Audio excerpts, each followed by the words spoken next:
Yes? I don't know that. He didn't produce. Hold on. I'm asking the question. I don't know that I did. Okay, we can go back and look. And if I did, I don't know that I prepared it. Perhaps I received it some other way. The suggestions on this list are suggestions of things that the office might do, questions it might answer in connection with the investigation, right? I agree with that. Yeah. And it says, can we talk to the AUSA Alan Bowie, right? Correct. And you've already testified you didn't do that, yes? Right, I did not do that. And none of the other questions, how was the document created? How was the document encrypted? What did he encrypt it with? What application did he use? You never got the answers to any of those questions, did you? No, I did not. Doesn't that seem like important information you might want to know?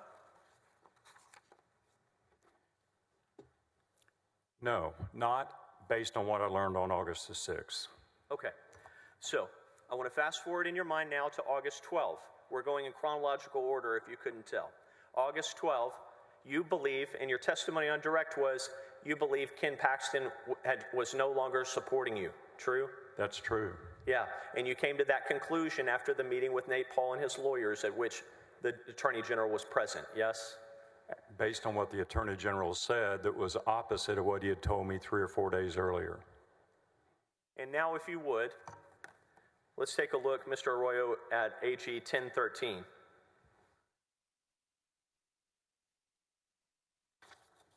You and the deputies on August 13th, the day after you say you no longer felt supported by Ken Paxton, you got in a circle with your deputies, yes?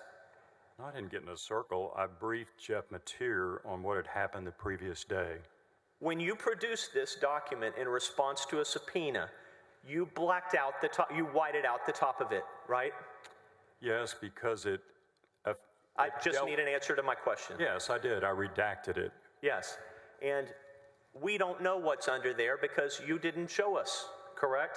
That's true. Now we go to the rest of this item. These are your handwritten notes from a meeting, true? Yes. And below that, Mr. Arroyo, if you can blow up the text to the right below that.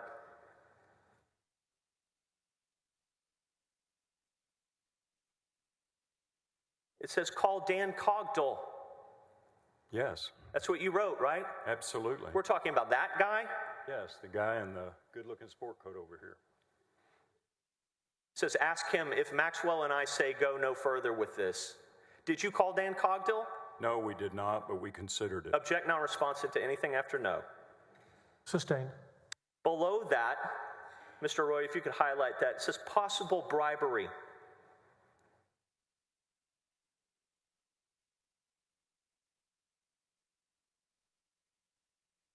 Yes, I wrote that. On August 13th of 2020, you had absolutely no evidence, physical, documentary, eyewitness, or circumstantial, that Ken Paxton was being bribed by anyone, did you? I disagree with your statement. I had circumstantial evidence. Oh, you had circumstantial evidence? Yes. Well, at some point on August 13th, did you go to your boss, Ken Paxton, and say, Attorney General, I'm concerned. I have circumstantial evidence that you've taken a bribe. Did you do that? Not on the 13th of August. I did it later. You didn't do that because you knew you would get fired, right? I said possible bribery. I didn't have evidence to confront him with, not at that time. Oh, but you just told the ladies and gentlemen of the jury you had circumstantial evidence. Yeah. So did you confront him with the circumstantial evidence? No, the circumstantial Object evidence. now responsive to everything Can after no. please be allowed to respond? I'm just begging. Sustain. Your objections. Thank you. Mr. Penley, below that it says, if you can zoom back out, Mr. Arroyo, he's using OAG/playing KP. Did you tell your boss you thought that Nate Paul was playing him? Not on August the 13th. Why not on that day? You had his phone number, right? I'm sorry? You had Ken Paxton's phone number, right? Yes, I did. Why didn't you confront Ken Paxton with your circumstantial evidence of bribery and the idea that Nate Paul was playing him on August 13? Because I was trying to find a way to convince him to listen to reason and get away from this investigation, which I thought was highly dangerous to him and harmful to the office and injurious to the respect for the law in the state of Texas. But also because if you had done that, you should expect to get fired, don't you think? I could have been, and I was concerned about getting fired ever since Ken Paxton did a 180 and turned against me in the August 12th meeting, all the way to the end. Okay. So just to be clear for the ladies and gentlemen of the jury, your concerns about bribery did not arrive until you thought Ken Paxton might fire you, yes? No, that's not correct. You're misstating what I thought. I have your notes here. Yes. This is the first document I've ever seen where you've written the words possible bribery. Will you agree? I don't have all the documents I've written. I've written a lot, so I can't agree to that unless you want to show me all the documents. I began to be very concerned about what was going on in his mind when, on about August the 8th, more or less, I told him I recommended closing the investigation. He looked me in the eye and said, okay, fine. All I ask you to do is meet with him and tell him. And then 2 days later, he told me he wanted to attend the meeting. And then in the meeting, when I announced to Mr. Paul and Mr. Wynn, I recommended we close the investigation because the metadata theory didn't prove a crime, Ken Paxton began making negative comments to me. I'm going to object to the narrative. Sustained. Appreciate your answer, Mr. Penley, but my question was a little bit different. On August 12th, by August 12th, you thought, this guy might fire me, yeah? I did. On August 13th, you wrote down, maybe he's being bribed, yeah? Yes, because I thought that. And you didn't confront him that day because to do so probably would have resulted in you being fired, yes? Could be. The safer strategy is to wait a month and go to the FBI with whatever circumstantial evidence you have and adopt whistleblower status for the same information, right? No, I don't agree with your characterization. Okay, in any event, in this memo you say that the metadata is inconclusive, right? I'm sorry, where are you pointing me to? Zoom back out, Eric, if you would, please. Yep, metadata is inconclusive. No proof of crime. No disproof of crime either, right? I wrote down metadata is inconclusive, no proof of crime, and that was my belief at that time, and it still is. In any event, I think you can tell the jury, and that we'll agree, you didn't do any investigating after that, right? No, that's not true. I tried to investigate. I tried to get the rest of the documents that Nate Paul and Michael Wynn had told me they had on August 5th. They told me they'd gotten a bunch of documents from Judge Lane, and I never felt like they'd given me all the documents. You had already told Nate Paul and his lawyer the day before that you were going to close the investigation before you had those documents. True? That's true. And the Attorney General didn't accept Jack it. not responsive to anything after true. Sustained. All right. I'm going to show you what's marked as Exhibit AG 1014, please. We're going to move ahead in time from August 13th of 2020 to September 4th of 2020. Can you see this document in front of you on the screen? Or in your hand? You've got a copy of it physically. Yes, I think I can see it better on the screen if you'll blow it up. Thank you. This is an email from General Counsel. This is Leslie French at the OAG, and she's sending it to FLD Contracts. It says, FLD, please see the attached partially executed contract and disclosures from Mr. Kamak. I have reviewed the disclosure statement of Brandon Kamak and am satisfied with the choice of outside counsel for this matter. Do you see that? I do see that. Okay. And on September 4th, you got the DocuSign that day, yes?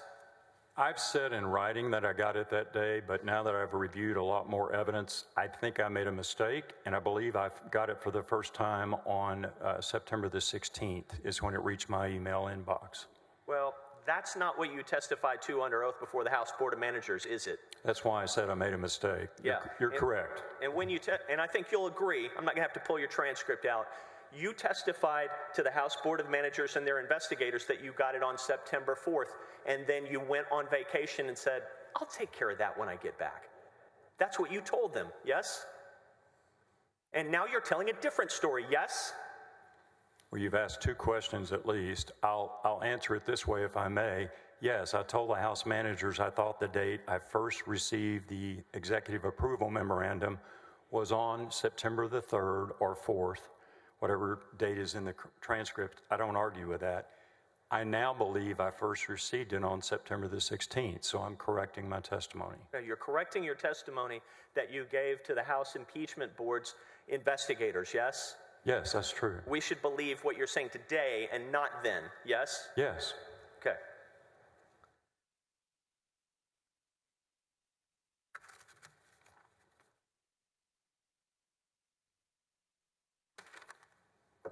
Our next exhibit in time, if you would, we're going to go back to exhibit AG 88. I'm going to show you the next page. Thank you.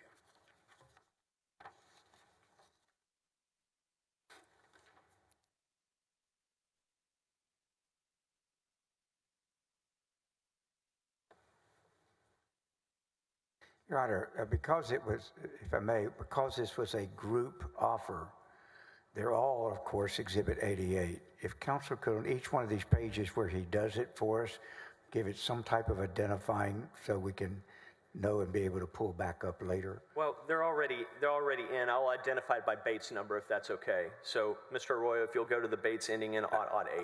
I realize they're in evidence. What I would like is a Bates number each time so I know which one to look for. Would you accommodate him, please? We'll do our best. Yes. Mr. Arroyo, go to page ending in 8.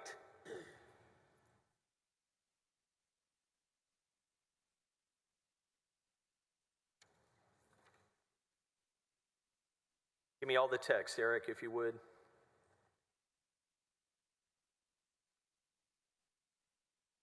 This email is sent from Mark Penley to Brittany Hornsey, copying Drew Wicker. Hi, Brittany. I received a voicemail from the general today. He is requesting that all documents I have on the Nathan Paul matter be copied and given to Elise. Did I read that correctly? You did. The Attorney General just sent you to the showers, didn't he? I'm sorry? He just came to the mound and took the ball out of your hand. Said, give me the file. I'll take it from here. Yes? He didn't say that. That's what you should have inferred from that, right? The Attorney General came and got the file from you. Yes? You're asking me to speculate. I don't know what was in his mind. I know I got a voicemail from him while I was on vacation asking me to get the file to one of the executive assistants on the executive floor, which I did. You knew that was not a good sign, right? No, I'd been given a warning that he was working up an outside counsel contract, and that was consistent with the idea that he was going around me and David Maxwell and trying to hire outside counsel. He's taken the ball out of your hands, yes? That's your phrase. I'll accept it if you want me to. Okay, I do. You gonna accept it? He took the ball out of I'll your hands. accept that he was trying to take the case out of my hands. There was no ball. Very good. Let's move to Exhibit AG 1015, if you would. And these are your notes from a side huddle with Jeff Mateer, Blake Brickman, and Ryan Bangert, yes? Yes, that's correct. And at the bottom, we've got more redactions, yes? Yes, they were irrelevant topics that came up in a meeting that had nothing to do with this case. Well, I guess we'll have to take your word for it, won't we? Well, yeah. Below that, it says NP, file returned, Joe Brown, Cliff Strickland, outside counsel contract. So you knew about it. Yes, the purpose of the meeting with Jeff was so he could update me on things that had gone on during the week I was gone. And he told me that the Attorney General had considered hiring Joe Brown, a former United States attorney and former district attorney in Sherman. He'd been the U.S. attorney in the Eastern District of Texas. He also, I believe, had conducted a phone interview with Cliff Strickland, an attorney in Denver. All right, let's move ahead in time a little bit. May I approach the witness, Your Honor?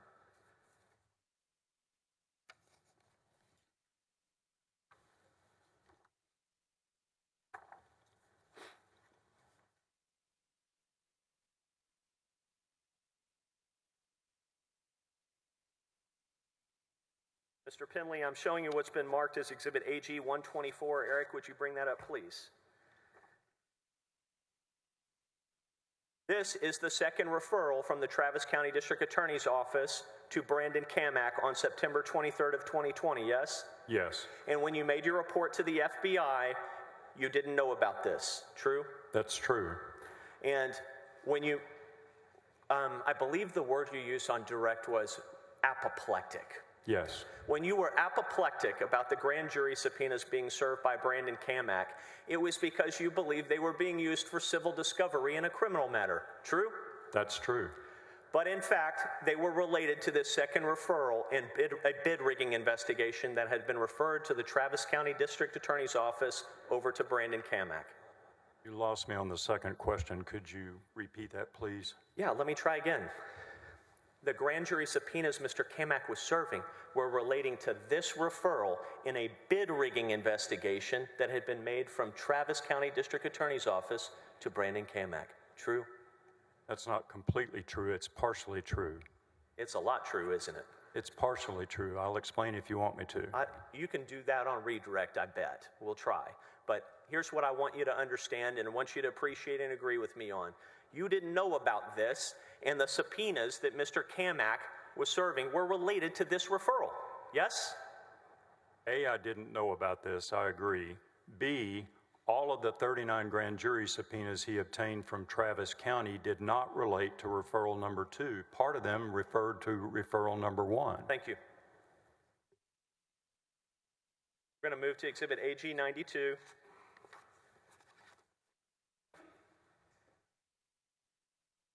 I do not believe 124 was admitted previously. We move for admission of AG 124. Any objection?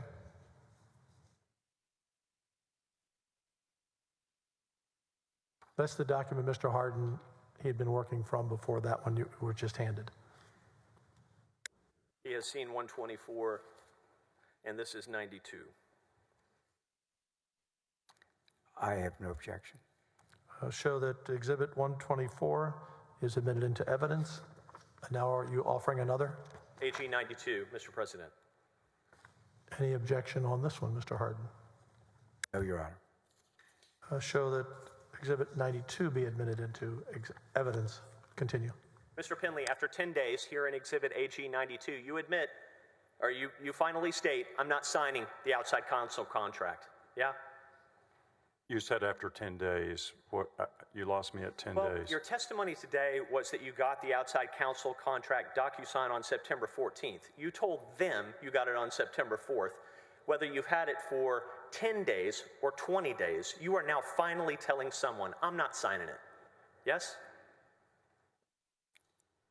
I received it on September the 16th, as I previously stated. So 8 days later, after the Attorney General called me and asked me to sign the outside counsel contract, I told him I could not and I would not, and I gave him all the reasons why. He told me to talk to Jeff Mateer and to forward this contract to Jeff Mateer, which I did. Let's move to Exhibit AG 1017, Eric. These are the notes that have already been entered in evidence, I guess, on both sides. But these are your notes from September 26, right? Yes, these are my after-meeting notes on September 26 from McKinney. Okay. This is discussion about hiring outside counsel, at least in part, yes? Yes, that was discussed. Okay, Eric, zoom in on the last half of the page, please. Higher, there you go, stop. Do you see the line about 4 lines down? It says, I said. Do you see that? Yes. It says, I said I don't need him, and we shouldn't be spending money on him when we can't give raises to our employees. Yes, I see that. You said that, didn't you? I did. None of that is your business or decision or authority at the Office of the Attorney General, is it? I don't totally agree with you. I don't have the ultimate authority, but I have a duty to tell him about things going on in my area of responsibility. We couldn't give raises to our people. I felt like he was wasting money on outside counsel on an improper investigation, and I was trying to express that to him. Do you understand that there are 900 outside counsel contracts every 2 years at the Office of the Attorney General? I didn't know that, but I'll take your word for it. And your explanation here, for one reason Ken Paxton shouldn't hire Brandon Kamak is, I don't need him. We shouldn't be spending money on him when we can't give raises to our employees. That was what you said, yeah? That's what I said. And Ken Paxton got upset and he said, so you're going to exercise veto powers over the budget for the agency? He said that, yes. That was his response to you, yes? Yes, it was. At the bottom, it says there's a chance of media exposure. Second the line from the bottom. Yes. You expressed you were worried about that, right? I was worried for his sake, yes, and I warned him. Go to the third page, if you would, Eric.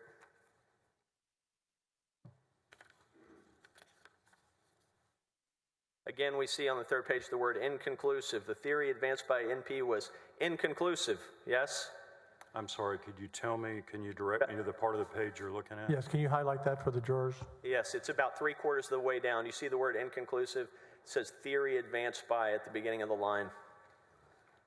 Lower, Eric, right there. This theory, in about a third of the way down. Yes, Theory advanced by NP was inconclusive, yes? You see that? Give me, if I may have just a moment to read the paper copy. Yeah, take your time.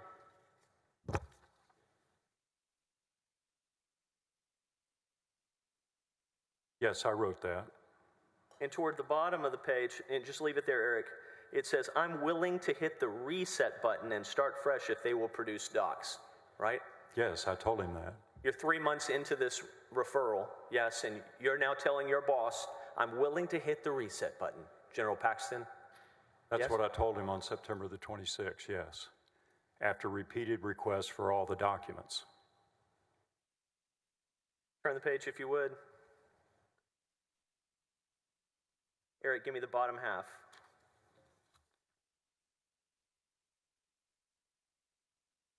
You said, I told him this is a dangerous case. A dim DA or U.S. attorney could charge him with a play-for-pay scheme if they learned about the investigation, since Nate Paul is a campaign donor. Yes? Yes, I wrote that. Okay. You don't have any evidence that Nate Paul ever paid any type of bribe to Ken Paxton, do you? I disagree with your statement. Tell the ladies and gentlemen of the jury what evidence you have that Nate Paul paid Ken Paxton any type of bribe. Go. I've read the evidence that was filed in response to the motion for summary judgment that your team filed. I've read... Hold on a second. This is legal analysis based on what you've read? Is that right? You asked me if I had any evidence. I'm trying to answer the question, sir. No, Yes. You're analyzing what's evidence other people are offering in this case. On September 26, did you have any physical evidence, documentary evidence, eyewitness evidence, or circumstantial evidence that Ken Paxton had committed or been bribed by Nate Paul? I had circumstantial evidence. Anything else? I had his behavior, Anything else? the campaign donation, Anything else? his absolute refusal to listen to common sense and reasoned legal positions. He wouldn't listen to anybody on the executive staff. Anything else? There's 4,000 pages filed in response to the summary judgment. There's stuff in there. Did you have any of them? I didn't have it on September 26. I know about it today.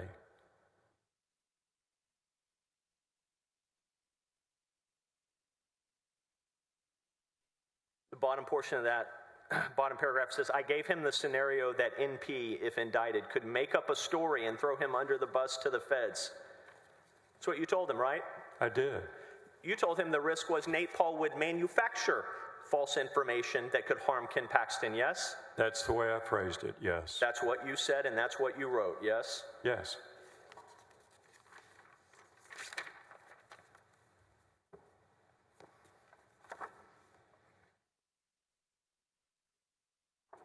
We get to September 30th or 29th and 30th, your head explodes, yes? That's true.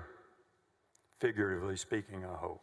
That's what you said that's what you said to the House Board of Managers, right? I did, and I was extremely upset when I found out about the grand jury subpoenas, yes.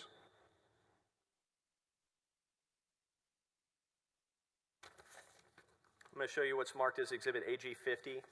May I approach, Mr. President? Thank you.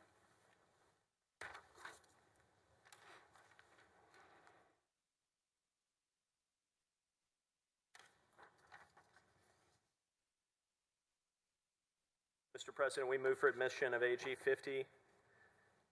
Any objection, Mr. Harden? No objection.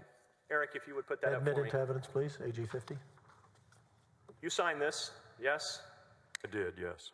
It says, we have a good faith belief that the Attorney General is violating federal and/or state law. Yes? Correct. You had a good faith belief on October 1st, 2020. Yes? Yes. Did you bring any documentary evidence or physical evidence to the FBI? No documents, no physical evidence. And just to be clear, your testimony on direct was one of the reasons you thought Nate Paul had no credibility was he didn't give you any documentary evidence. True?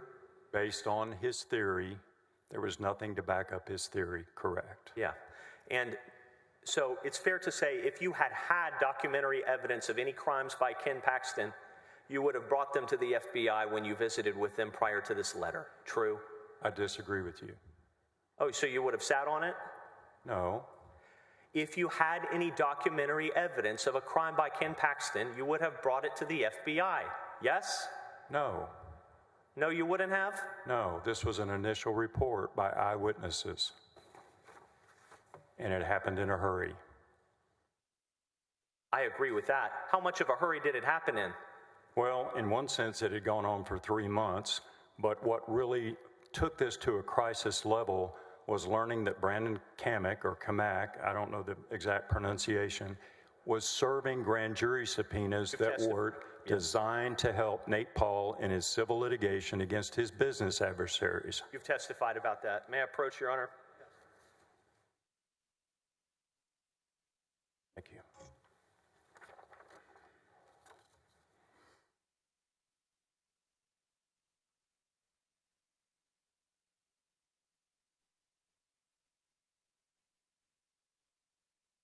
We move for admission of Exhibit AG 97, please. When you have time to respond, Mr. Harden, No objection, Your Honor. admit AG Exhibit 97 into evidence. From your office email, you forwarded grand jury subpoenas that were supposed to be secret to your counsel, Johnny Sutton, correct? That's partially correct, yes. And to be clear, you've never paid Johnny Sutton a dime, have you? Not yet. You have some type of pro bono deal with him? No. Who's paying for him? We haven't agreed on a fee arrangement yet. We've agreed to discuss that in the future. Let's let that sink in for a second. This man who's a former assistant U.S. attorney, he's with the Ashcroft law firm, I believe. It's in multiple states. He's represented you for 3 years and you haven't agreed on a fee arrangement yet? I want to make sure I understand. That's right. Haven't paid him anything? Haven't paid him anything. He's never sent you a bill? No, sir. Sounds like a great guy. He is. And he's a former United States attorney, not an AUSA. At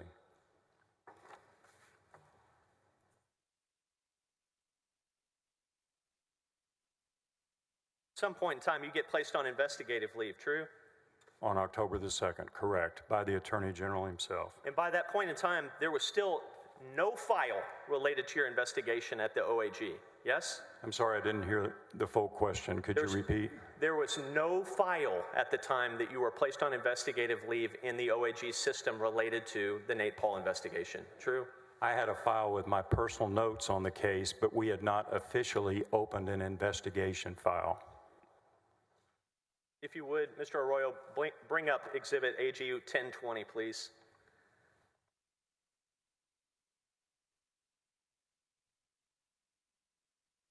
October 10 of 2020, these are your notes from a conversation with David Maxwell, correct? Yes. Blow up the bottom portion and highlight it, Mr. Arroyo.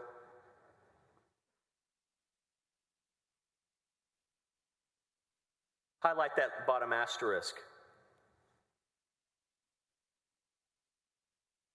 Your plan, while you were still at the Office of the Attorney General you're on investigative leave on October 10, right?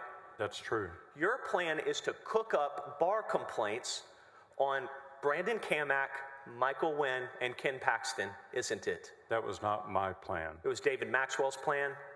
I write down what people say Object in my phone non-responsive. memos. I wrote that down. Payne, He can't, pardon me, Your Honor, he let's can't. back up. Let's slow down, let him finish his answer, then you can object. Go ahead. Time's at a premium, Mr. Penley. It was David Maxwell's plan as of October 10 of 2020 to cook up bar complaints against Brandon Kamak and Mike Wynn and Ken Paxton. Yes? No, I don't agree with that. He said that, I wrote it down. That's what it means. And you wrote it down because, well, why don't you tell these people what he actually said?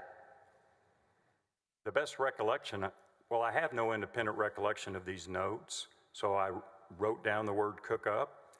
We never did anything with it. We never even called the bar. But the two of you talked about it, yes?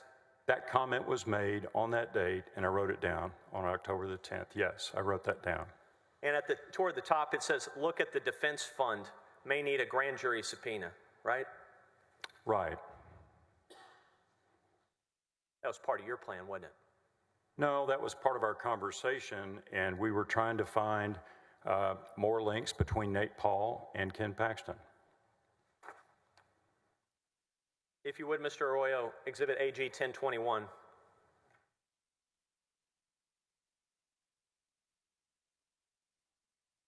These are your notes. Let's work from the top. When did you write this? Hang on just a second. I guess I don't have a paper copy.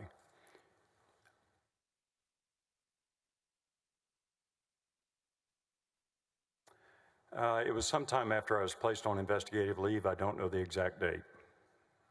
At the top, it says Google KP's Defense Fund. Eric, if you could zoom in on that.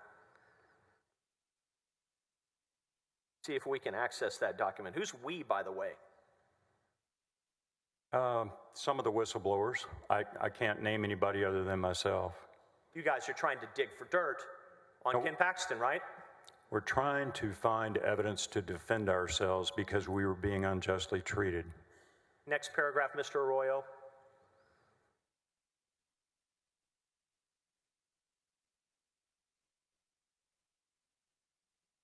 At the top, you write, Missy told him he could sign the contract and hire outside counsel. Yes? I wrote that down, yes. That's Missy Carey, the Chief of Staff of the Office of Attorney General, yes? That's correct. And your notes, your recollections from this meeting were that you were all discussing it, and the Chief of Staff said, Ken, you can sign that contract, yes? Well, I don't know this was from a meeting. I believe it was from a phone call. Let's go to the bottom two lines on that page, if you would, Mr. Arroyo.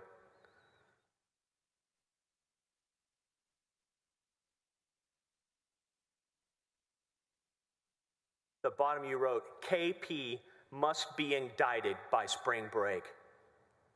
You wrote that, right? Yes. That was what you wanted, wasn't it? At that point, yes, because I believed he'd broken the law. Of what year? I'm sorry?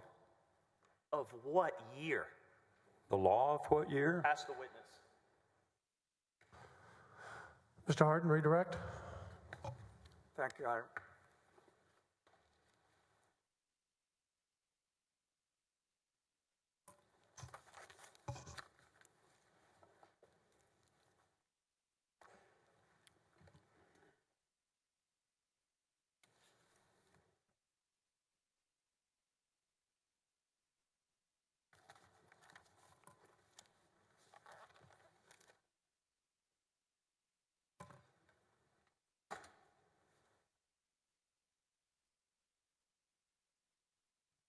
Oh, thank you. Thanks a lot.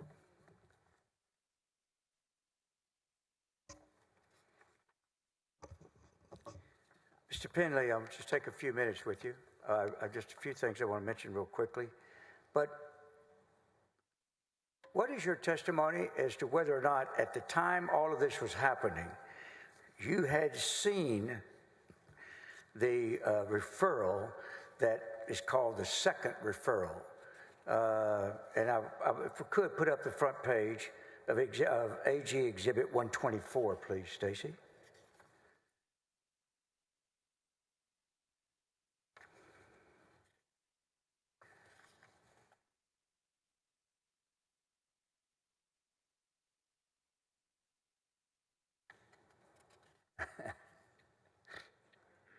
It's okay.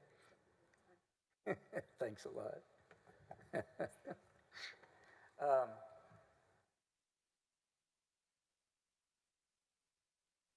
Now, Stacy, if we could, put the date, isolate the date there.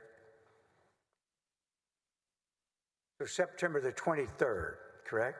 Correct. That you're really only, everything blew up, we can all agree, can we not, on September the 30th, with y'all going to the FBI and so? I'd say September 29th, the day before, with the first grand jury subpoena being reported. Okay, but you went to the FBI on what date? On the 30th. All right. Now, this is just 1 week before that, is my point, is it not? Yes, sir.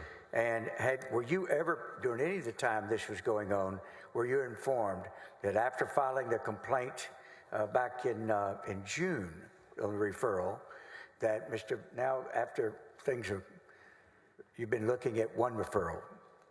Yes. Is your testimony throughout this case, y'all were only concerned with one referral? Right. I only knew of one referral all the way to the point when I got put on investigative leave. All right. Have you since reviewed, after this was all over, after you were terminated, well, back up, had you seen this referral number 2 from this gentleman before you were terminated?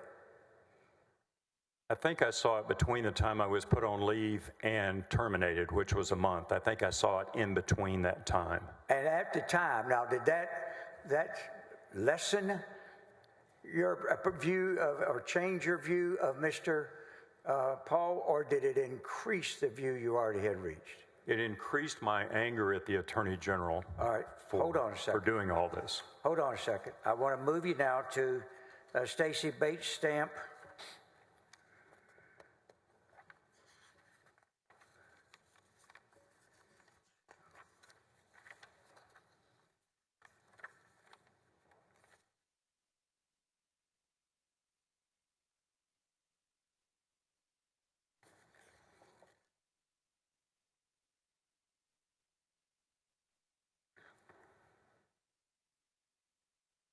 I think it's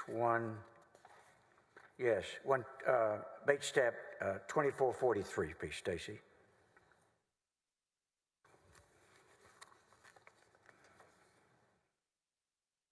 Now, you've heard on cross, you've been asked questions about when y'all met with the investigative committee that you weren't under oath, right? Yes, I recall that. I'm going to look at this. Does this page show? All right. Do you see whether or not Mr. Paul once again had a choice of whether or not to swear to the allegations he was making? Yes, I know that on both referral number 1 and number 2, those forms from Travis County have a line for a notary signature and a swearing that everything is true. Now, what is your opinion as to whether when he goes to the district attorney's office to file a complaint and has a chance to make his allegations, did he swear to those allegations? He did not swear to either complaint in referral 1 or referral 2. And when he didn't swear to the complaint, did you, once you found out about it, while you were, you say, on leave before you were officially terminated, did you look at the allegations this guy was making this time? I looked at the allegations. With that combined with everything else that had occurred, made me look in a highly skeptical way at his claims. Well, let me ask you this. Did you look at this referral number 2 and see that now he wants a federal bankruptcy judge investigated? Right. That makes 2 federal judges he wants the state of Texas to investigate, even though we told him he needed to go to the United States Department of Justice Inspector General's office to take these claims. And to take him seriously. He wanted us to take him seriously, I agree. Go to Bates Stamp if you can, Stacy, 124. Or that's the exhibit, excuse me. Bates Stamp 2445.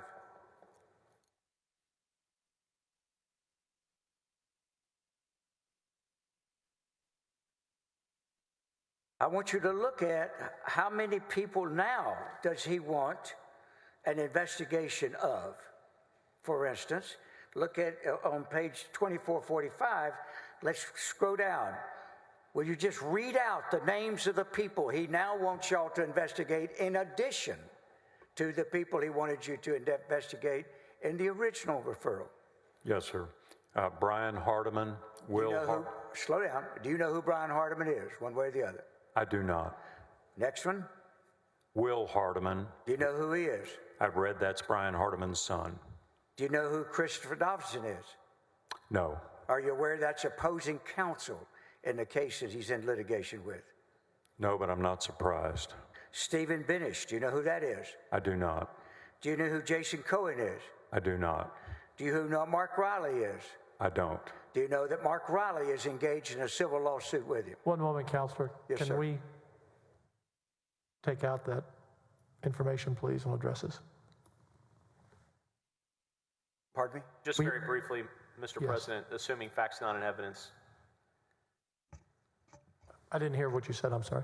I'm saying, assuming facts not in evidence, Mr. Hardin is saying that these people are certain things and the witness has no knowledge of it. Sustained. Do you know Jason Bain is? I don't know him. Do you know whether Tony M. Davis is a federal bankruptcy judge? Yes, I understand that he is a United States bankruptcy judge in the Western District of Texas in Austin. And do you know who Ray Chester is? He is the trustee for the Mitty Foundation, which is involved in a lawsuit with Nepal. Is Ray Chester a trustee or is he opposing counsel representing the Mitty Foundation? My understanding is he's an attorney, but he's also the trustee represented by counsel. Do you know who Mr. Milligan is? Gregory Milligan. I believe he's an attorney in Austin, somehow involved in that litigation. At the end of the day, when you read this particular referral, is there any way on God's green earth you would ever want to support a criminal investigation based on this guy? Absolutely not. I have no further questions. Recross, Mr. Little? No recross, Mr. President. May I have a moment to collect all my goods from up there? You may. Are these your notes down here? Mr. Hard, Mr. Little, may this witness be excused? I would hope so, Your Honor. Subject to potential recall, of course, but yes. Yes.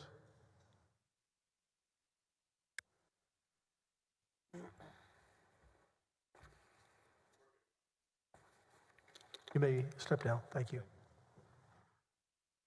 I'm going to take all those, leave those here for us. Thank you, Lieutenant. Thank you. Thank you, sir.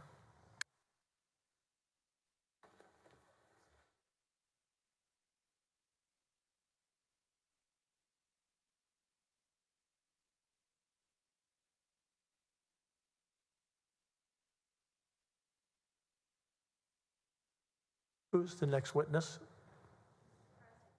Yes. Hit that, we can't hear you. Here you go. Here we go. Mr. President, the House Board of Managers calls Catherine Missy Carey. Bailiff, will you bring in Missy Carey?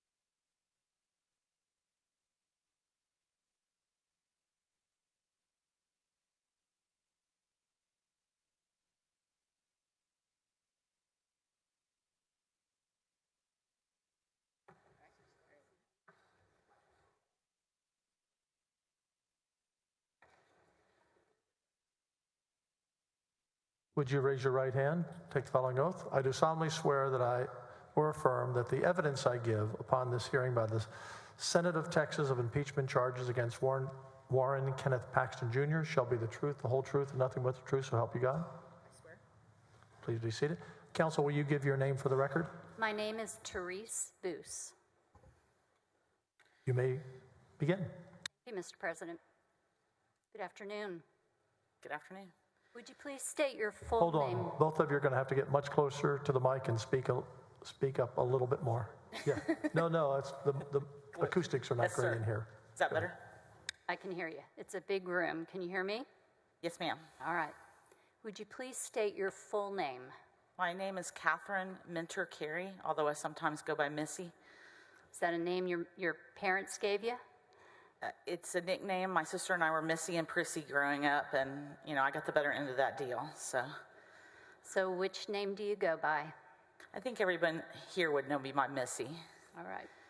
Okay, if I call you Missy. It is. All right, Missy. Where did you grow up? I grew up here in Austin. And what did your mom do? She was a school teacher and a stay-home mom. How about your dad? My father's an attorney. And where did he work? Actually, his first job was he was an assistant attorney general at the attorney general's office from 1965 when I was born to 1971. And then he had private practice in a law firm here in Austin. Was he a role model for you? He is a role model for me, yes. See why you became a lawyer? He is.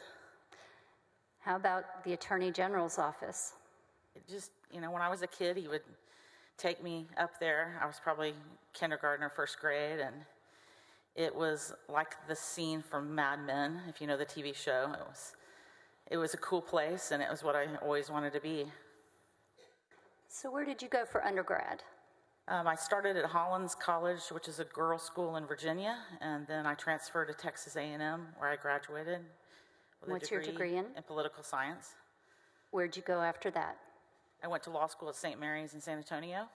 And were you licensed to practice law? I am. I'm licensed in Texas in 1990. After you got your license, where did you go to work? My first job was here at the General Land Office. I was a staff. First, I started out because I didn't have my bar results, and I learned quick that the Appropriations Act says you have to have a license to be a lawyer. So I started actually as a legal secretary or law clerk, and then when I got my results, I became a staff attorney there for 5 years. And when you got promoted to staff attorney, what kind of things were you handling? I did employment law. I wrote legislation. I worked on the Open Beaches Act, the Oil Spill Response Act. I did a little bit of collections for the Permanent School Fund. Did different things like that. At the end of your 5 years, where did you move to? I moved for the first time to the Office of the Attorney General. Okay. And which department were you assigned to work in? In the Administrative Law Division. And what kind of things did you handle? So part of the time I was a litigator in administrative law, represented the state in court. The other duties were general counsel to various state agencies that didn't have their own general counsels. I did open records, open meetings. I drafted rules, tried cases about the Administrative Procedures Act, did some employment law. Sounds like all kinds of things. Kind of a division that does a little bit of everything government-oriented. Okay. Did you leave the Attorney General's office? I did. I left the Attorney General's office for a while in 1997, and I was conscripted, so to speak, to work at the Texas Lottery Commission for Harriet Myers, Anthony Sadbury, and Judge Hill, John Hill, to work on a matter with the executive director at the time that was kind of well known in the press. Okay. So Was there a scandal? there was. And did it all have to get cleaned up? It did. And did you assist with that? I did. All right. After that work got done, where did you go? After that work got done, I was asked by incoming Attorney General, now Senator John Cornyn, to come and be the Attorney General's office's public information coordinator. So I came back to the Attorney General's office in 1999, and I did the coordinator position for a year, and then I was given the division chief of the Open Records Division next, and I think I held that position about 6 or 7 years. And at the end of that, where did you go? I was promoted to the general counsel position for the Office of the Attorney General. I think in 2006, I was the agency's general counsel. And after that? After that, I was promoted by Governor Abbott when he was still Attorney General to be the deputy for administration for the Office of the Attorney General, and I remained in that position when General Paxton came in and did the same basic job for both of them. Tell us how many attorney generals you've worked for. As Attorney General, I've worked for 4, and then John Hill at the Lottery Commission. Okay. So 5. Tell us the names. So Dan Morales, John Cornyn, Greg Abbott, Ken Paxton, Attorney General Hill when he was on the Lottery Commission. And I also worked at the land office for Gary Morrow, who was a statewide elected official. In 2014, when Ken Paxton became the Attorney General, did you receive a promotion? I did. And what were you promoted to? I was the first female chief of staff of the Office of the Attorney General, and the first person to work their way all the way up from a line lawyer to a position that high in the agency.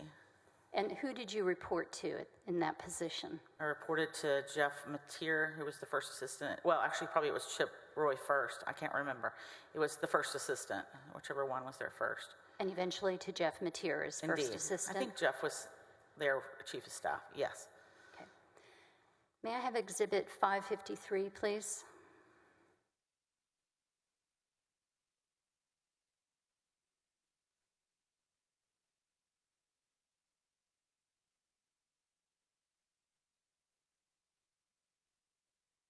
It's not in evidence. It was used, I think, with the very first witness. And I'll offer it into evidence. It's an organizational chart. Any objection?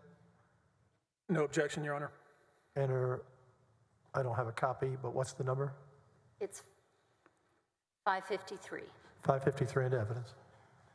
In the future, if you all can give us a copy. Thank you.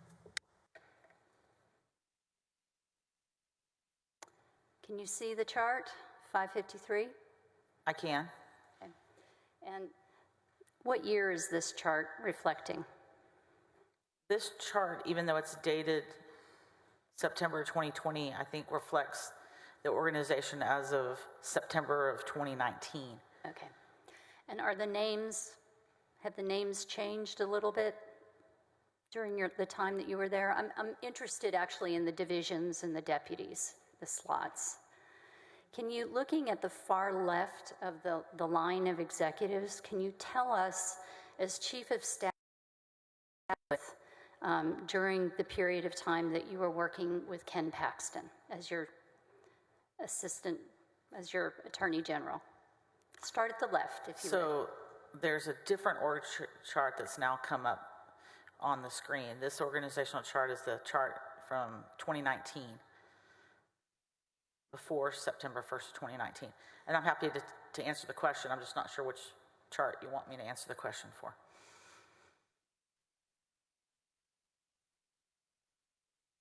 Are we on 553? 553. 553.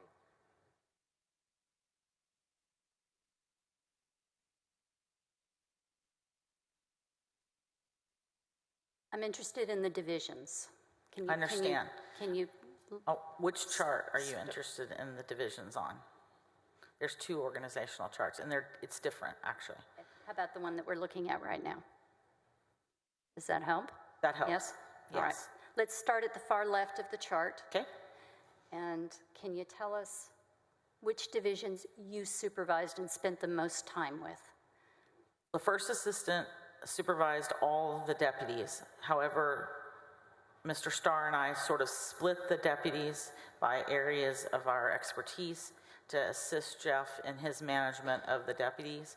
So for me, I was most involved with the Deputy Attorney General for Child Support and the 440 Director, the Chief Information Officer, which is the IT department, the Deputy for Administration, the Deputy Attorney General for Criminal Justice, the Director of Law Enforcement, and if you could shift it over a little bit.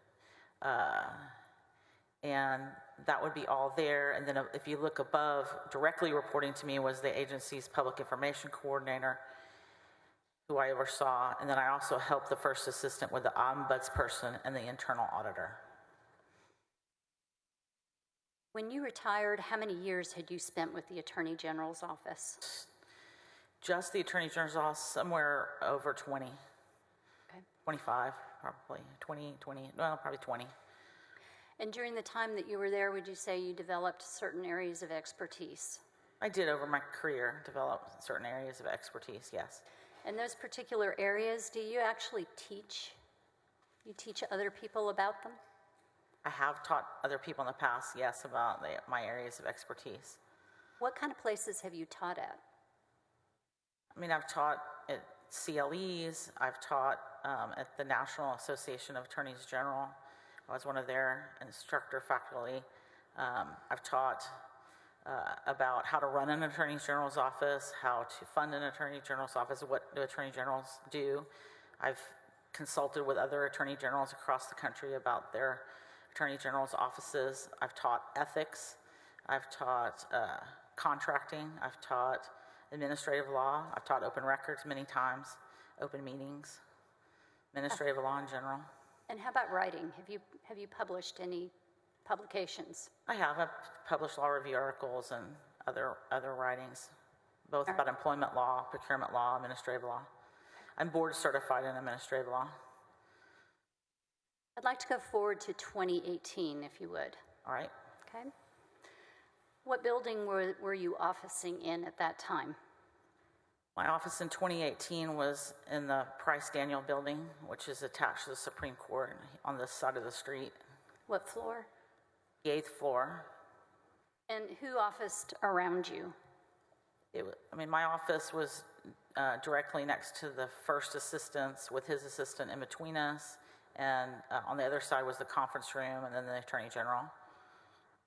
So would it be fair to say that the people around you were the executive team? Correct. Was it all of the executive team or part of them? It was part of the executive team. For example, the Child Support Division has its own building out on Old Wharf, and the Child Support 40 director always had an office in each place. The director of law enforcement and the head prosecutor also had 2 offices, as did the director of IT. But it was intended to be the executive staff on the 8th floor. So in 2018, can you tell us a little bit about the quality of the executives that were around you? Who were they and what did you think of them? Well, I mean... Your Honor, objection relevance. It doesn't matter what she thinks of them. It has nothing to do with this. Sustained. Can you tell us, please, the people that worked with you,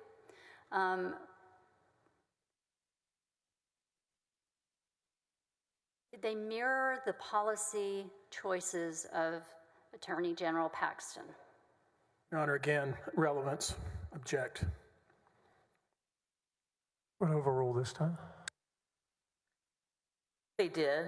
The executive team was created in order to further General Paxton or any Attorney General's agenda and desires of where they want the office to go, and they did so. And during the period from 2018 up to 2020, were you aware of how they were perceived by people outside of the office, other professionals? Objection, Your Honor. That calls for speculation. How can she know what people outside the office thought about these people? I can qualify. Sustained. Are you familiar with how the executive group within your office was perceived by people outside of the office? For example, other professionals in Texas and even outside of Texas? Objection, Your Honor. Personal knowledge, she doesn't have it, and to the extent she has any, it would be hearsay. Sustained. Do you know what the general opinion was of the office from 2018 to 2020? Objection again, Your Honor. The general opinion of who? There's almost 30 million Texans. There could be 30 million opinions. Sustained. Did the executive team meet regularly with Jim Mateer? With Jeff Mateer, yes. Sorry. And at those meetings, would you all catch up on what was going on with each other's departments? We had a Thursday executive meeting that included, at times, General Paxton and Mr. Mateer and the deputies, and we caught each other up on what was going on, yes.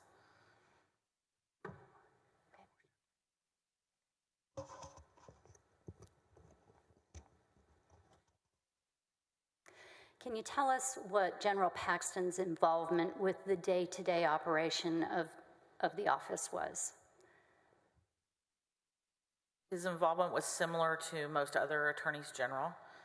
Most attorneys general set the high-level policy and high-level direction of where they want the executive staff to go, and then depend on the executive staff to complete those tasks and to follow that direction. So Missy, you had worked in the office for a very long time at that point. As you looked around you at the people that you were working with, how would you describe them? Objection, Your Honor. Vague and irrelevant. Sustained. What kind of group were they?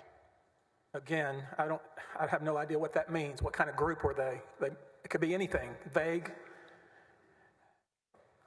Could you be more specific? Thank you. Was there a description that you used for the people that you were working with? Did you call them something? I'm sorry to interrupt again, Your Honor. It's the same objection. Have to sustain. Of all of the people that you worked with at the Attorney General's office, and again, I know they're like children, right? We don't like to say which ones are our favorite, but as a group, can you quantify them for us from 2018 to 2020? Your Honor, I hate to slow this down, but that question is vague and, as best I can tell, irrelevant. Sustained.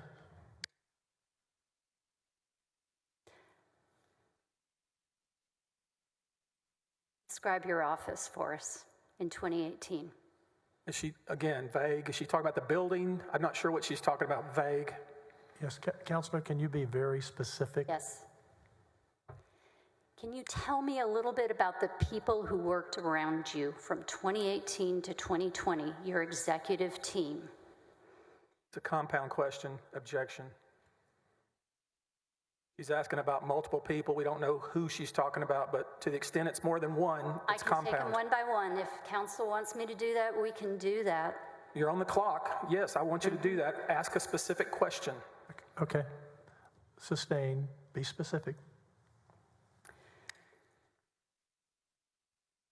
Did you have an opinion about the people that you were working with, your executive team, during that time period? Yes. Tell us what that opinion was. Objection, Your Honor. Vague. Which person is she referring to?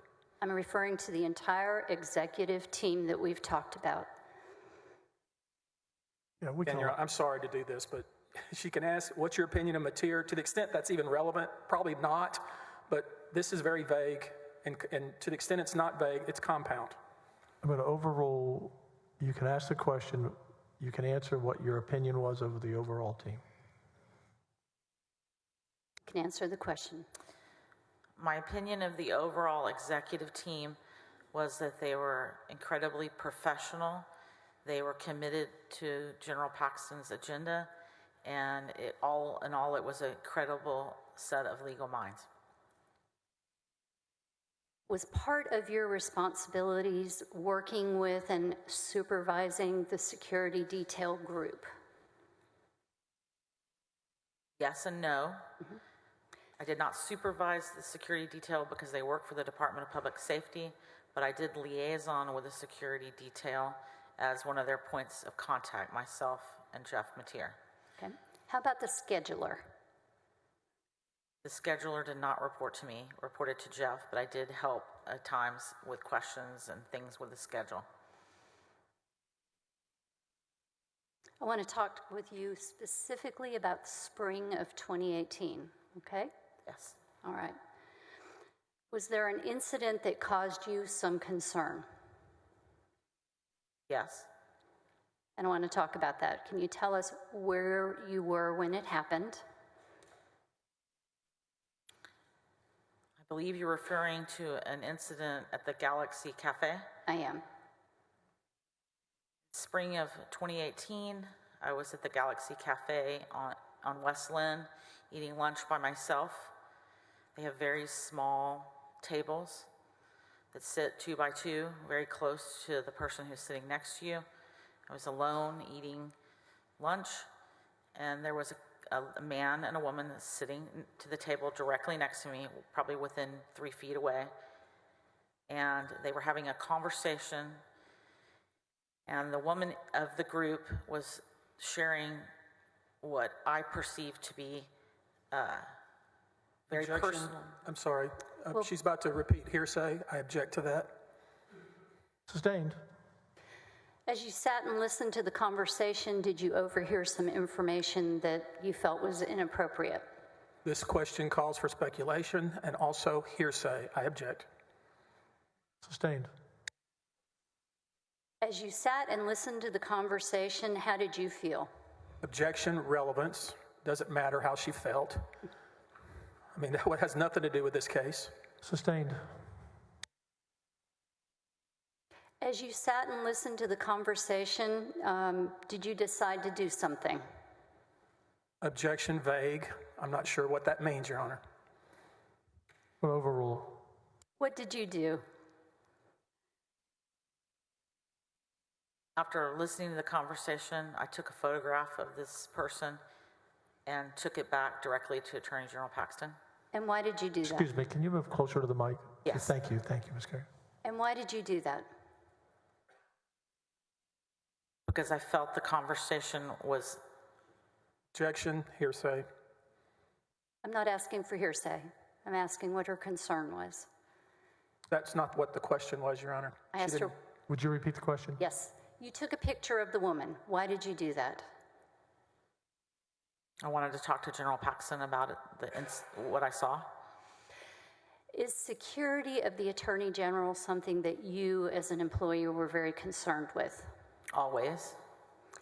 Was the conversation that you overheard causing you concern about safety for the Attorney General? No. What was it causing you concern about? Objection, she hasn't said that she was caused concern. I mean, it assumes that she was concerned, and she hasn't told us that yet. Sustained, you can ask that question. Were you concerned? Yes. What were you concerned about? The level of personal detail being shared in a public space. And was it directed to the Attorney General, Ken Paxton? No. Who was it directed to?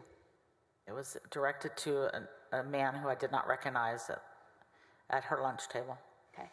The woman that was speaking, did you recognize her? No.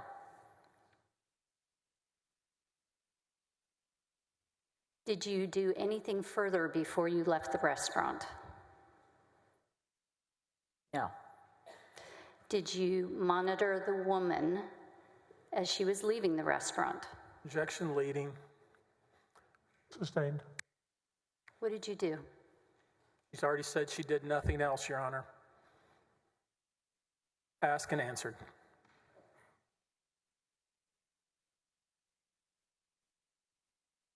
Can you rephrase that a little bit? I can.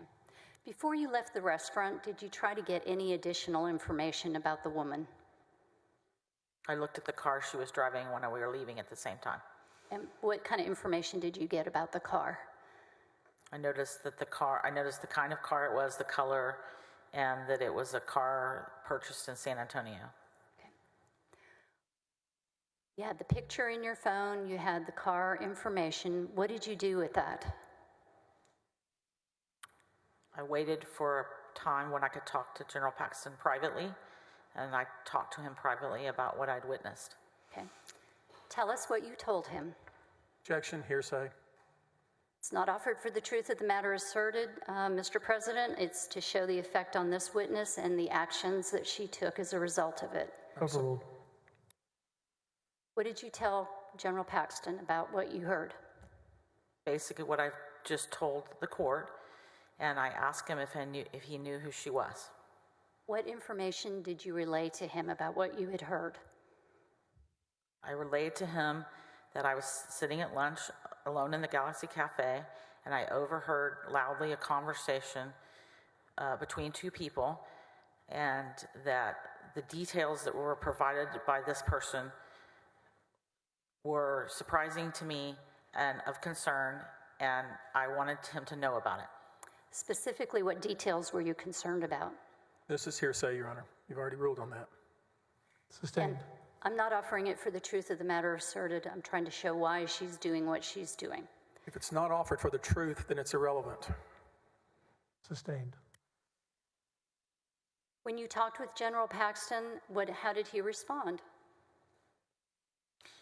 He told me that I had taken a picture of his realtor who was trying to sell his condo on Enfield, and that he would talk to her. Did you believe that? Absolutely. Was he concerned that someone was talking about his personal business in a restaurant out loud? No. Did you believe him when he said it was his realtor?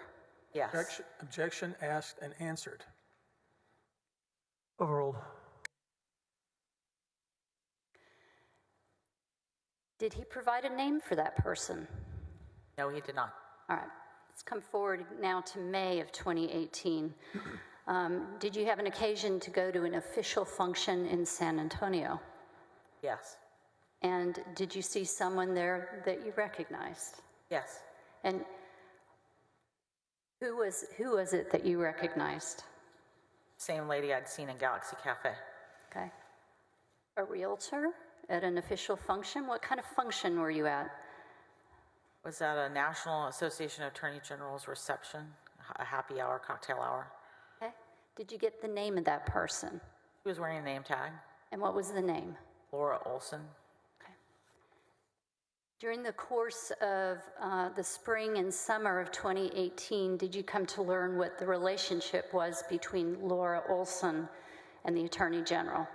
I did. Objection, Your Honor. I'd like to lay a predicate for that. Otherwise, it's based on hearsay. Sustained. How did you come to learn about the relationship? Attorney General told me about it. I was also told by the security detail and the travel aides. And did you confirm that it was the named Laura Olson, same person? I did. How did that make you feel about him telling you that she was a realtor?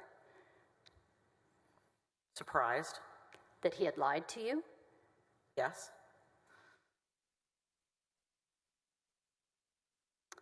May I have House Exhibit 623, please?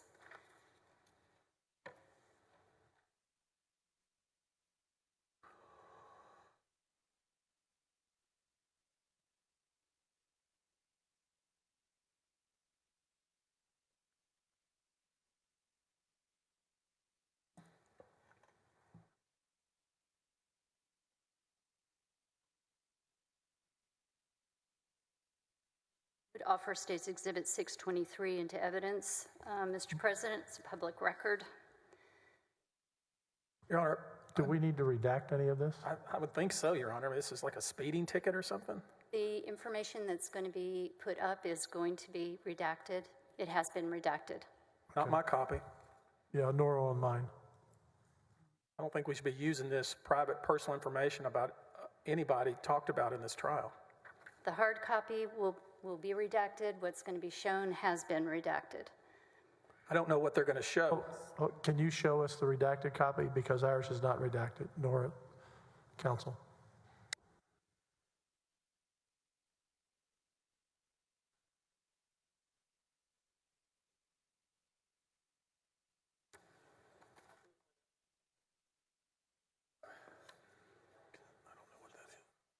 We'll break in 15 minutes. We're going to continue to the top of the hour. Thank you, Jim.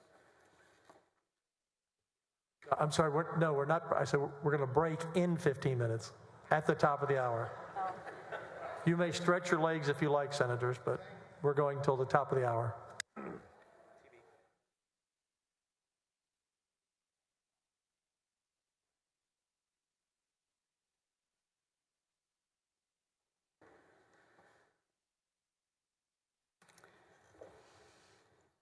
If I may, I'm going to move on and we'll come back to this exhibit.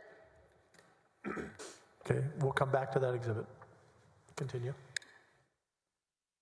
During the spring and summer of 2018, were there some things that were happening within the office concerning Laura Olson that you were having to deal with?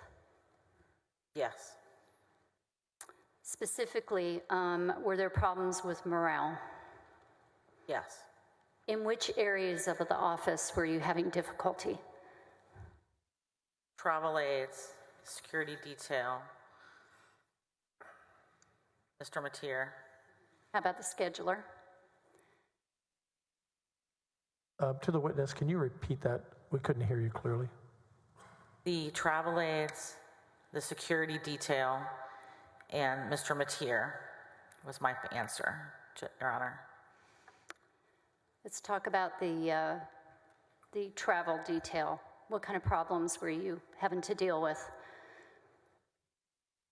The travel detail was calling about the hours they were working, the places they were being required to go, and they were concerned about the general's behavior.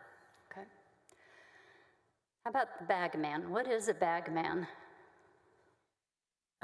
It's a travel aide, and the travel aide is the employee at the Office of the Attorney General that's generally assigned to the Attorney General, does things like make sure they're on time, has their speeches, make sure you get to the venue on time, keeps time, sort of time management, holds on to those it's a close aide, personal aide.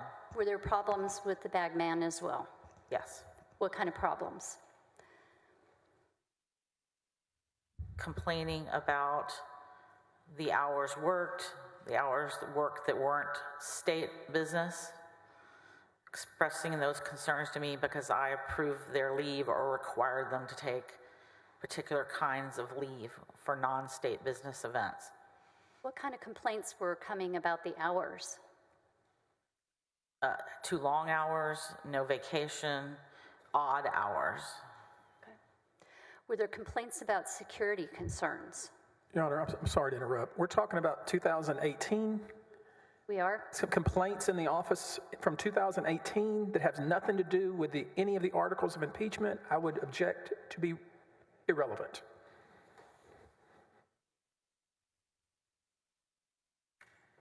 Overruled. Complaints concerning security. What were the worries? Similar concerns. Which were what? Hours worked, non-state business, disorganization, and changes to the schedule. Issues concerning not state business. What kind of things? I mean, I think the affair was one of the concerns that was not state business. So were some of the different switches in the schedule between campaign events and state business. Who is J.B. Skis? He was General Paxton's travel aide at that time. And for the court reporter, it's S-K-E-E-S. Is that correct? That's correct. All right. And what kind of problems did you have with him, if any?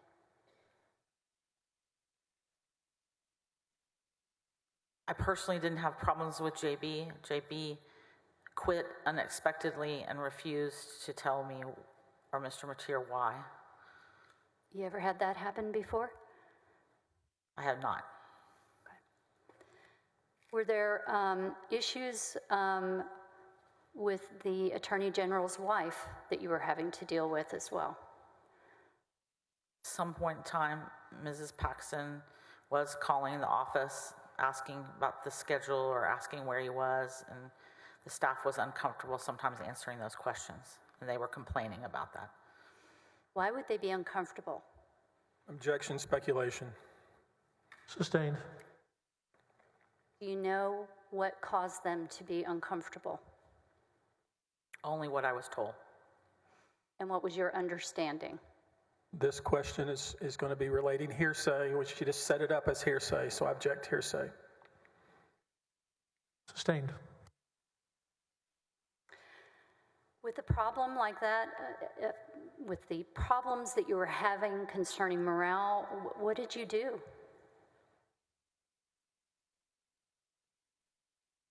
In 2018, Yes.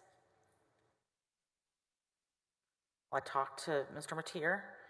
He and I talked about it. I also had a conversation with General Paxton directly by myself about it. Okay. Let's stop and talk about that. Do you recall when that was? I cannot be precise, no. Do you recall what time of year it was? It would have been the summer of 2018 All right. Where did you have that conversation? in my office. Okay. And what did you talk about? Objection. To the extent she's going to relate what she said, that would be hearsay. She's here for cross-examination. Sustained. What was the topic of conversation? Objection asked and answered. She already told us what the topic was. Overruled. What was the topic? The topic was the ethical implications of a secret affair. Were you able to relay your concerns? Yes. Did he confirm that he, in fact, was having an extramarital affair? Yes. And did he tell you that that was with Laura Olson? No. Not at that time? No. All right. What was his attitude when you told him that things were not good within the office because of that? He was contrite, and he listened to what I had to say very carefully. Did you get the feeling that he thought it was none of your business? Maybe. But we had a good conversation, Okay. a productive conversation. Were you able to help him understand why it was affecting the life of the office itself? I tried to do that. How did you do that?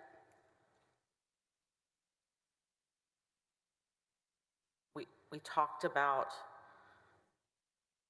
what had happened to previous public officials that I had counseled in similar situations. We talked about previous public officials and what happened to them in similar situations. We talked about the risk involved in secrets of this magnitude that began to bleed over into the work of the Office of the Attorney General. What kind of risks are there?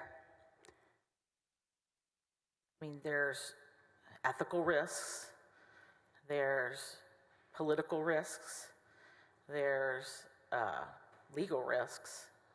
What kind of legal? These things can open one up to bribery, misuse of office, misuse of state time, things like that. How did he receive that information? Well, Okay. Did you make a request of him to tell his wife, Angela? I did. How did that conversation end? Contemplatively, and then he left my office. Were voices ever raised during this conversation? Not in this conversation, no. All right. Based on what you know of him and your experience working with him, how does Attorney General Paxton react to confrontation? He's generally very patient, and he listens well, and he takes in information. So I would say he reacts well to confrontation. Let's come forward to October of 2018. Was there an occasion that you went to the campaign headquarters? I did.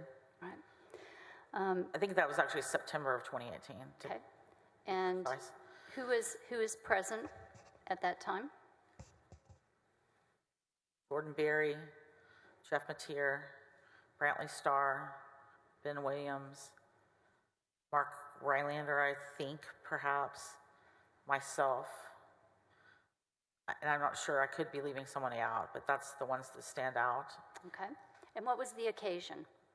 We were invited to meet with General Paxton and Senator Paxton to talk about this matter. This matter being what? The affair. Okay.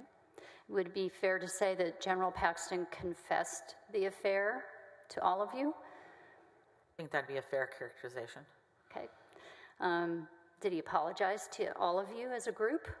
Did. Okay. Describe that experience very briefly, if you would, please. An uncomfortable experience. It's an experience I had not had before in my life. Somber. be a word I'd use. How did General Paxton's wife take it? How was she responding? It was sad and embarrassed, I believe. That was my impression. Was she crying? It was. Right? When you saw that, what did you do? My heart broke for her. And what did you do? After the meeting had concluded, I think I hugged her, and I think I told her that I was sorry this had happened to her. Okay. What happened after that? We broke up and went home. Went back to work. In September 2018, after that meeting, did you believe that Laura Olson was out of his life for good? Again, at that point, I didn't know her name, but I thought that this type of behavior was out of his life for good, yes. Let's talk about August 1st of 2019, coming forward now in time. Was there a change in your duties? Yes. What happened? Judge Starr was being promoted to the federal bench, so there was a vacancy in the deputy first assistant position, which was equal to mine, both reporting to Jeff and helping manage the deputies in the way I described in the exhibit. I was told that that was going to change, and when the new deputy first assistant came in, who was Ryan Bangert, that my duties would be changed and I would be reporting only directly to Mr. Mateer. Okay. Did you receive an explanation as to why those changes were being made? It was my understanding that those changes were being made at the general's request because I had said no to him too many times, is what I was led to believe. Let's talk about that. What kind of things would you Counselor, say? excuse me. The jurors have been here for 2 hours. Can we break? Fine. Certainly.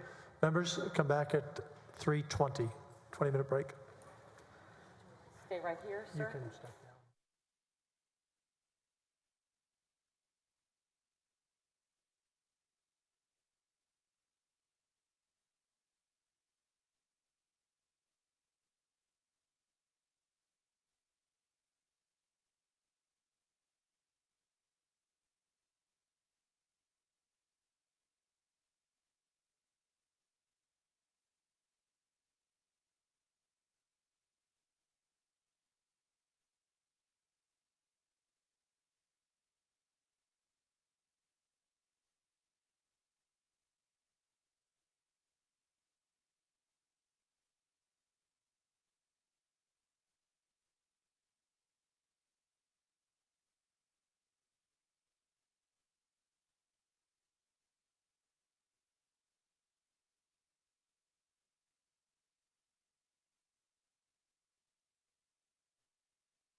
Bailiff, will you bring the witness back, please?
You have the witness. Thank you, Mr. President. Are you ready, Lacey? I am. Can you hear me now? Okay, there we go. I can hear you. Okay. Do you have an exhibit in front of you, Lacey? I do not have an exhibit in front of me. The screen is blank. Defense has it, 623.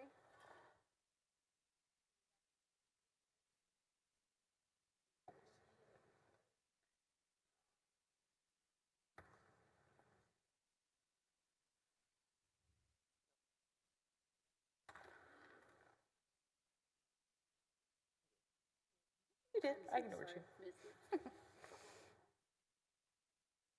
That one. Missy, can you give me the number on there, please? Exhibit number 623. Do you recognize the person on there? I recognize the name, yes. Do you recognize the photograph that's on that exhibit? I recognize the photograph to be Ms. Laura Olson, yes. Is that the person you saw at the Galaxy Cafe? To the best of my belief, yes. Is that the person that you know to have been having an affair with Ken Paxton? Yes. All right. Your Honor, this time I would offer an evidence number 623. I don't have a copy of the redacted one, or do we now?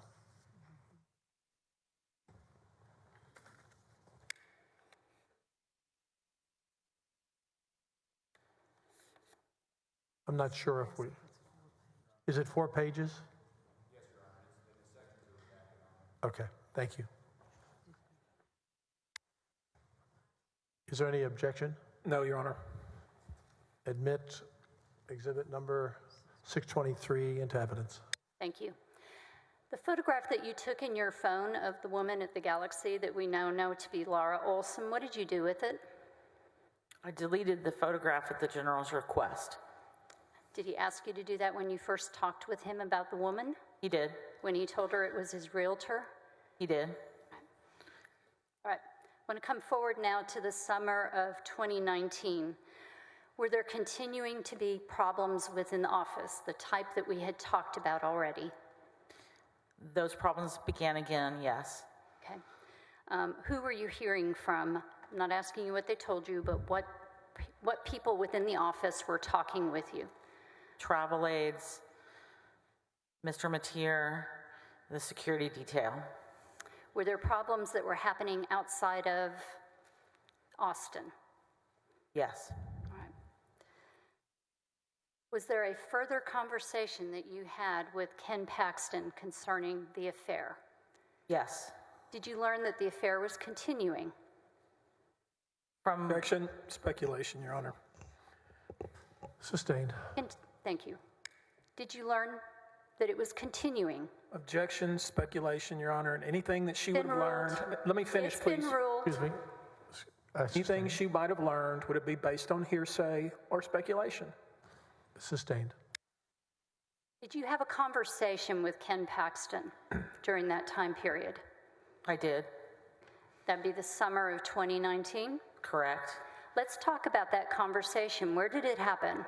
In my office on the 8th floor. Did you initiate it or did he? He did. And what did you all talk about? We talked about Ms. Olson again.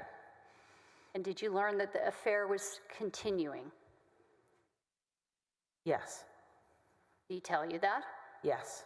How did he tell you that? What kind of voice was he using? He was frantically upset. At who? I think he was frustrated, and he wanted to express to me that he was frustrated with me and that I didn't understand what he was trying to tell me. And he was trying to tell me, he came in and said he was frustrated and that I didn't understand. He still loved Mrs. Olson, and he wanted to work it out with me. What did you take that to mean? For me to be more accommodating as far as the security detail, the travel aids, any of his requests. So in your very first conversation, when he first told you he was having an affair, had you given him some advice, some professional advice? I did. I gave him ethics advice. And what was that advice? The ethics advice in 2018 was that when you try to keep things secret and you're a statewide elected official who's running for office, that it could be both ethically, legally, and morally challenging, and that it was beginning to bleed over into the office. And is that what you were seeing? Yes. All right.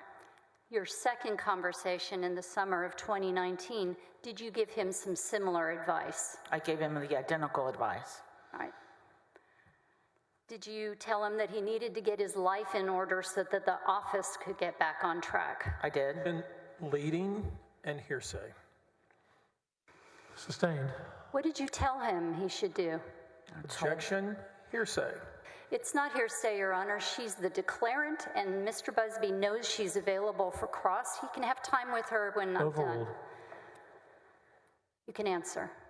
I told General Paxton quite bluntly that it wasn't my business who he was sleeping with, but that when things boiled over into the office and into the state work, that it had become my business, and that I was having concerns about how the time and the effort of the travel aides, the security detail, and myself was being spent.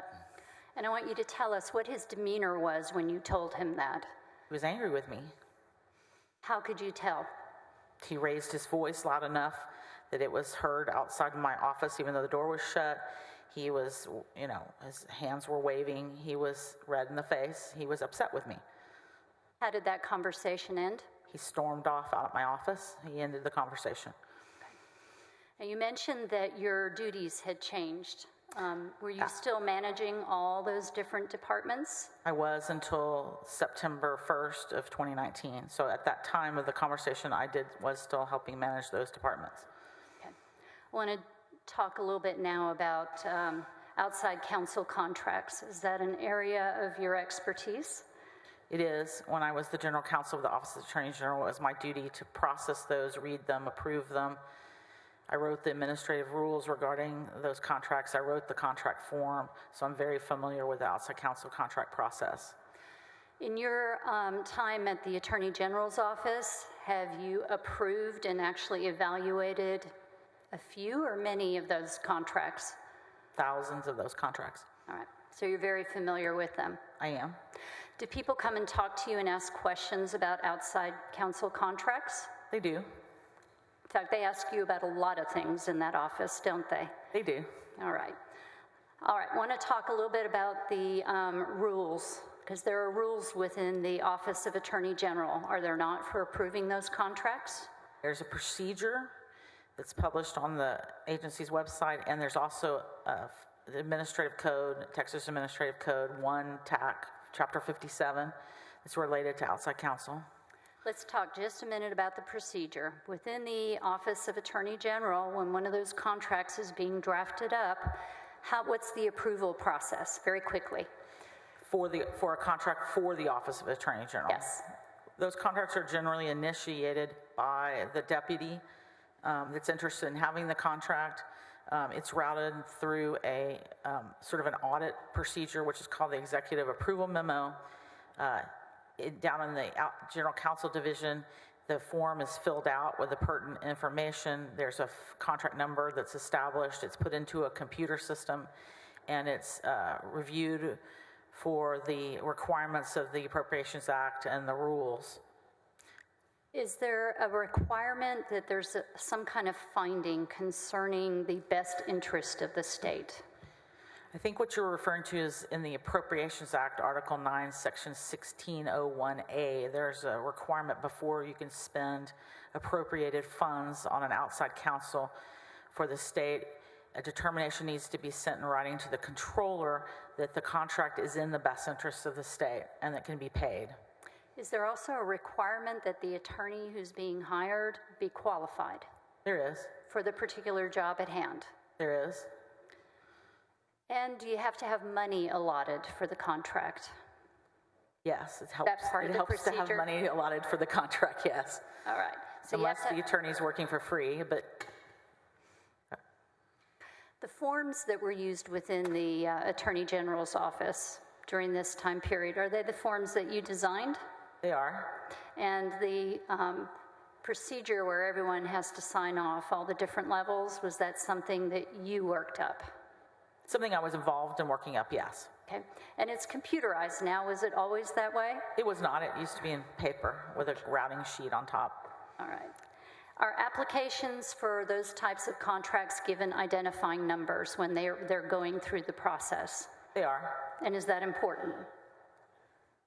It's an important tracking mechanism to track the contract and that it's in the system and that it's approved, and it also allows the accounting division and the budget division to know which funds to pay that contract, which funds to direct the controller to pay the contract out of.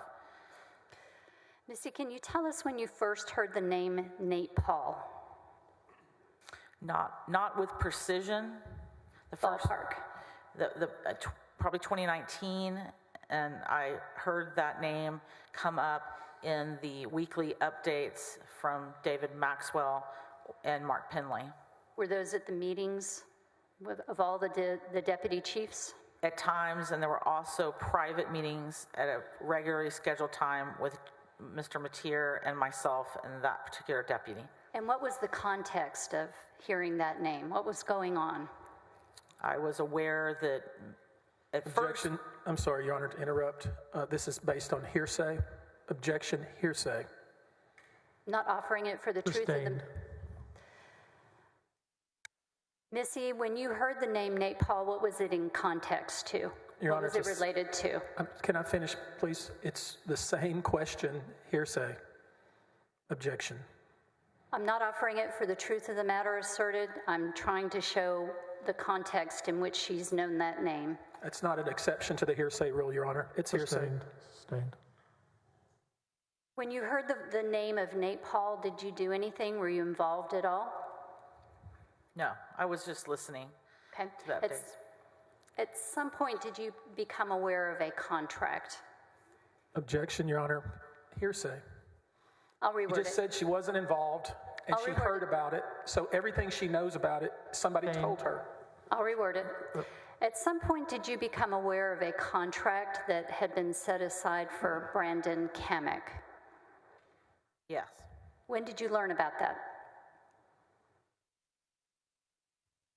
I recall being told, Objection. I'm sorry, Miss. Your Honor, she's just telling us right now that everything she knows is hearsay. I'll reword it. Sustained. Without telling us what somebody said, tell us first of all the time frame of when you became aware of it. I'm just not sure I can tell you the exact time frame. Okay, a ballpark's fine. No, it's not, Your Honor. That's pure speculation. Ballpark is not good enough under oath in court. Sustained. Did you get a phone call from General Paxton about a contract for Brandon Kamek? I did. When did that happen? September 28th of 2020. All right. Where were you? I was at my ranch in Mason, Texas. I got a call on my cell phone. Okay, was this COVID? Were you at home? I was. Working from home? It was. All right. The first contact you had, what was it from the general? The Attorney General called and asked me for some advice, given my experience in the outside counsel world, about an outside counsel contract he was interested in entering into with Brandon Kamek. And so he called and asked me how the process worked. And what did you tell him? I told him how the process worked. We talked about the statute. We talked about the rules. We talked about the internal procedure of how it worked. He was interested in pursuing an outside counsel contract with him. On September 28, did he make you aware that there had been a problem with the contract that was going through the office for signature, for approval? He did. Did he tell you who was holding it up? He did. Who did he tell you? Mark Penley. And did he ask you how to get that contract in effect without that signature from Mark Penley? He did. What did you tell him? I told General Paxton that I believed, given my experience, that he, as the Attorney General, could sign an outside counsel contract with Mr. Kamek if he followed certain procedures that weren't able to be waived, Okay. which is the best interest standard in order to pay him. Then I also told him he could waive in writing based on 1 Texas Administrative Code, section 52.7C, that if the Attorney General or the First Assistant waives the internal procedures in writing, then they can all be waived, the ones that aren't statutory or required by the Appropriations Act. So the waiver can happen by the Attorney General or First Assistant, but it has to be in writing. Is that correct? That's what the administrative rule says. All right. You also mentioned that despite that, the standards of whether or not that contract is in the best interest of the state still applied. Is that correct? Standard of whether the contract met the best interest of the state in order to be funded still applied, yes. All right. So he can sign a contract on his own as long as he provides a written waiver. How about funding? So at the Office of the Attorney General, there isn't an account set aside for outside counsel contracts. The money has to be moved from what is called the First Assistant's Reserve, which is some funding that's at the First Assistant's discretion. That money can be moved by in writing to the budget people and set aside the money. Then the money is coded and applied to the outside counsel contract. So can be done, but should be done. Are those two different questions? They are. Did you talk with him about whether or not it should be done? I did. What did you tell him? Since he had already told me that Mark Penley was refusing to sign, we talked about why that could be, that Mark Penley didn't want to sign, and why Jeff also did not want to sign, and that it was going to be really hard to get over the best interest standard until we resolve that, which is the funding part, not whether or not it was legal for the Attorney General to sign his own outside counsel contract. Okay. How did he respond when you told him that? He was very appreciative of the advice. He asked me if I could text him the statutes and the rules and the procedures so he could see what we were talking about, and I did that. Before you hung up with him, did you tell him this was ill-advised? I did. Objection. Leading. Sustained. What did you mean by ill-advised?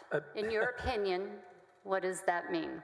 Your Honor, if I could, I mean, obviously you sustained the objection, and now she's going right back at it and now testifying herself. Would you sustain and would you I'll reword it. reword it? When you advise someone that a contract shouldn't be done, can be done, but shouldn't be done, how did you tell him? I would have used the word ill-advised. That's just kind of a word I use. And did you tell him why it was ill-advised? I did. What did you tell him? I told him that his senior staff felt like that this contract was a problem and they didn't want him to do it, and that we needed to resolve that and be on the same page. Okay. Was there continued contact from Ken Paxton concerning this contract? He emailed me back the next morning after I sent him the stuff in writing and said he appreciated it. He did call me back again the next day, a couple hours later, and we had the conversation again. We talked about all these same things again. Then I think he might have reached out to me on October the 1st, but I did not return that call. Okay. That last phone call you had with him, what was the content of it? It was very similar to the content of the first conversation. So he wanted to know how he could do it? Follow-up questions about, now, didn't you say that I could do it this way or that way? And we went through that again, and how the funding worked again, and how to make it happen. That last phone call that you had with him about how to make it happen, did you talk with him again about why he shouldn't make it happen? My recollection is I was much firmer on how strongly the executive team felt that it was ill-advised. Okay. I wanted to talk about his demeanor on the telephone during that particular phone call. Would you describe it? The second phone call? Yes. His demeanor, it was like I was on speakerphone and somebody else was listening, which concerned me. Why did you think that?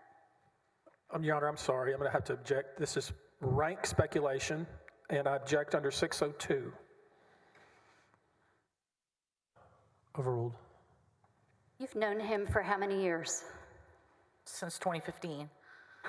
You've known him through good times and bad times? I have. Tell us, based on your knowledge of him, what your impressions were of that phone call, of his demeanor. It was unusual. It was like I was speaking to somebody besides him, because he's very bright and he knew exactly what we had talked about the day before, and it was a repeat of the same thing, like I was playing to an audience. Did you think that it was a phone call where it was a private phone call, like telephone to ear? Objection again, Your Honor. This is speculation. She doesn't know if anybody was there with him, and she's just speculating. I'll ask it a little differently. Yes. Did you have an impression that you were not on a direct private telephone line with Ken Paxton at that time? I was concerned about that, yes. What did you think? Again, Your Honor, what she thought is irrelevant, and it's also speculation. Sustained. That phone call obviously made you very uncomfortable. You've said that. What about it made you uncomfortable? General Paxton's persistence to do this, knowing his senior staff objected, which was very unusual. And it was also unusual to me that he chose to call me and talk to me about it, since we were not on the best of terms. Let's talk a little bit about these types of contracts. To create a contract and assign responsibility to an outside attorney, are there certain parameters and limitations? So the outside counsel process was designed in order to protect and preserve the Attorney General's office's constitutional and statutory duties to represent the state. So necessarily, a grant of an outside counsel approval is a granting that in the first instance, those activities would have been within the course and scope of something the Attorney General's office could do, if that makes sense. And are the scope of duties of the Attorney General's office lined up with civil law? In other words, are they civil properties? I mean, it's civil. There's civil parts of it. There's also the ability of the Attorney General's office to assist prosecutors on request. Okay. If that's what you're asking. That's what I'm asking. Okay. So talk with me for just a minute about how we get to prosecution. What has to happen? What has to happen for the Attorney General's office to be able to prosecute legally? Well, if the Attorney General's office wasn't provided statutory authority by the legislature to have sole prosecutorial authority in the area, those sorts of questions are ones that come from a request by a constitutional district attorney or county attorney for assistance as a general rule. Okay. So can the district attorney limit the scope of the ability of the office to do that kind of work? I'm sure they can. They pick and choose what they decide to send over and what they ask for. During all the years you were at the AG's office, have you ever seen the Office of Attorney General hire outside counsel to handle a criminal item? I don't recall hiring outside counsel to handle a criminal item. Are those large divisions within the office? Some of them are larger than others, but we have prosecutors on staff, we have peace officers on staff. So they're qualified people within the Attorney General's office to handle those types of things? Yes. Okay. I want to talk about the contract, in particular, the CAMIC contract. Have you seen it? Have you been able to look at it? I have seen it. All right. I want to talk about the contents of that. The limitations were provided on that contract, were they not? Was there an Yes. addendum A that? Addendum A is generally the scope of work that the outside counsel is being requested. That's how it's set up in the form. Okay. And based on your research, what did that addendum A track? What language was that? Can you show it to me, please, ma'am? See, 227, please.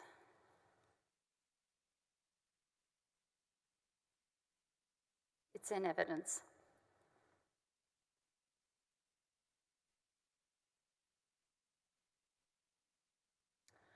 If I could see addendum A, please, ma'am. We need addendum A, please. I have it. Whoops. Thank you. Yeah. Do you recall looking at that language? I have read this language before, yes, ma'am. And was that language tracked from the Travis County District Attorney's Office referral letter? Did you take a look at that? It appears to be very similar. Okay. And is it a limiting type of language? I mean, I think by its nature, all scope of services are limiting in their language. This particular contract, though, does it give? Your Honor, I like to object. Can we get some foundation here? She was not involved in this other than the phone call she just talked about. And we heard Ryan Vassar, who drafted this.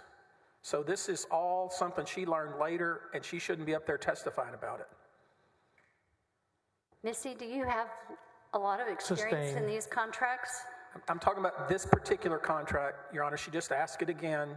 This witness was not involved in the drafting of this contract. This witness does not have to be involved in the drafting of the contract to give an opinion concerning it or to talk about it. That's not required under the law. Moreover, and thank you for that. Moreover, Your Honor, now she's asking her to give some sort of legal opinion, which certainly she's not been proffered as an expert.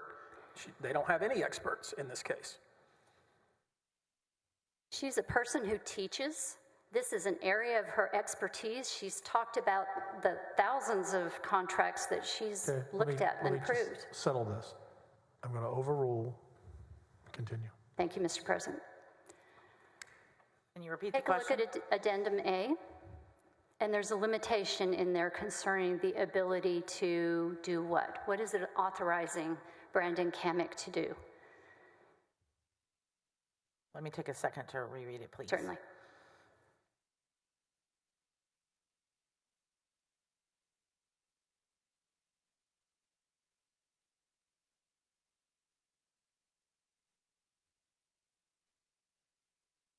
The contract provides that pursuant to a request basically from the Travis County District Attorney's Office, that the outside counsel will conduct an investigation under the authority of the Attorney General's Office of the criminal allegations contained in the complaint.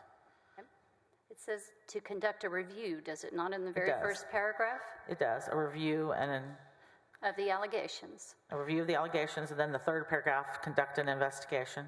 Okay. Does that particular contract authorize prosecution of a case? The last sentence in the contract excludes legal services relating to post-investigation activities, including but not limited to indictment and prosecution. So it excludes that. Correct. All right. I want to talk about this contract that you were consulted about by Ken Paxton himself. Is there a problem with Ken Paxton signing a contract like this to provide services when he's authorized him at least 2 weeks ahead of time to start providing those services? I have never been made personally aware of when Ken Paxton signed this contract, so I don't think I can answer your question. So what I'm asking you is, if he had authorized Brandon Kamek 2 Your Honor, weeks earlier, I'm let sorry. me finish my question, please. There's no reason to yell. Your Honor, I'm sorry, I have to object that counsel is putting facts that are not in evidence. The witness has already told us she has no personal knowledge. This is completely improper, and I object. She is an employee who's familiar with the procedures and whether or not things are proper or not. In fact, she's being consulted about it, so I think I'm entitled to ask her. Overruled. Thank you. Can you repeat the question, please? Is there a problem if the contract was signed by Ken Paxton and he had authorized the services to be performed weeks ahead of time, before that date of signature? The contract should have, in the first pages, an effective date of the contract. And I don't have in front of me what those effective dates were, but the effective dates need to line up. It's not the time of signature, it's the effective date of the contract. But there's still the problem of the funding. It's unresolved. What if there's no date at all because it's not been put on there? Then I would be speculating as to whether or not the contract was signed before the date of the effective date of the work. Okay. Assuming that your advice to General Paxton about his ability to sign it under that little provision, would it be properly done if he did not provide a written waiver? If he did not provide the written waiver required by the rules, then the procedure should have been followed. Okay, so you either follow the procedures or you have to sign it and give a written waiver as the Attorney General. Is that correct? That's the process. All right, so without that written waiver, where are we? It's merely a violation of the process. It doesn't make it illegal, it just makes it a violation of the process. How about funding it? What does it do to that?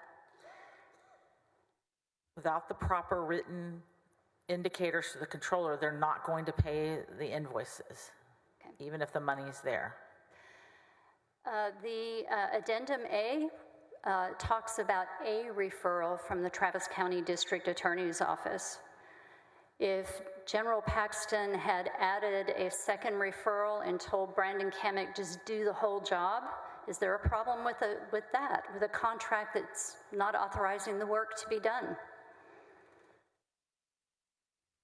I don't know that I'm comfortable speculating to that. Then I object, Your Honor. The witness has admitted, thank you, that this would be all speculation. Sustained. What are your thoughts on that? Your Honor. I'd like to let her finish the thought, as far as she's not rendering an opinion, but I'd like her thoughts on it. Again, Your Honor, she just said this would be mere speculation, so this is improper. Sustained. Sustained. Are you familiar with the attorney applicants who applied for this particular contract? I'm familiar with their names. Okay. I do not know them. Was Brandon Kamek the qualified candidate? I don't think I was ever asked to weigh into that question. Not asking you that. Having looked at all these contracts and you've said you have to have a qualified candidate for the job, looking at those two, was Brandon Kamek the qualified applicant for it? Was he the best choice? It was not my decision to make who the best choice was. Not asking that, I'm asking your opinion as you sit here today. Asked and answered, I think. Would it ever be in the best interest of the state to pay for a free investigation to a private citizen when there's no state interest involved? So you're hypothetically asking me if it's proper to execute an outside counsel at $0 for an investigation where there's no state interest involved at all? Correct. I'm not sure it's possible to execute an outside counsel contract where there's no state interest involved, because ability to contract with outside counsel derives from the ability of the Attorney General's office to represent a particular client in a particular matter.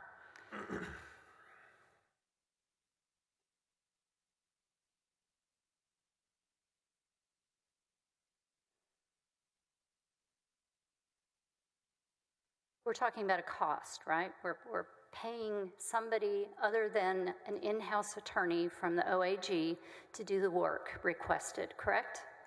Statute, the government code in 4020212 that describes outside counsel talks about the full-time employees of an agency don't count against as being outside counsel. Right. It's when you hire a counsel that's not employed by the state.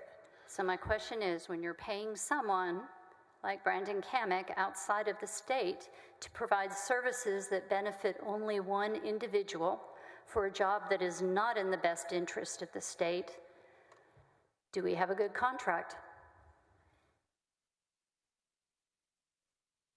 I'm sorry, Your Honor, objection vague. Question's completely vague. Sustained.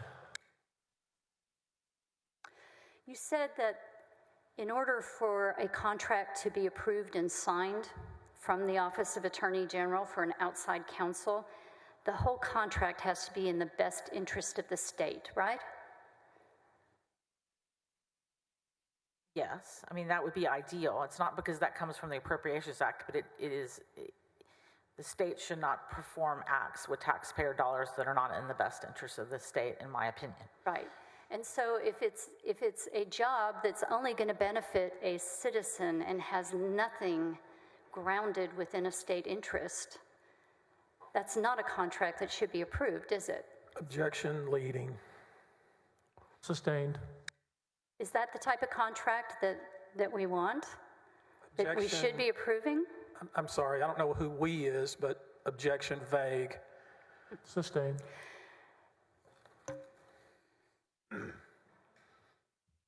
Let's talk about September 28th. That afternoon, after you spoke with Ken Paxton about this contract, did your phone start blowing up?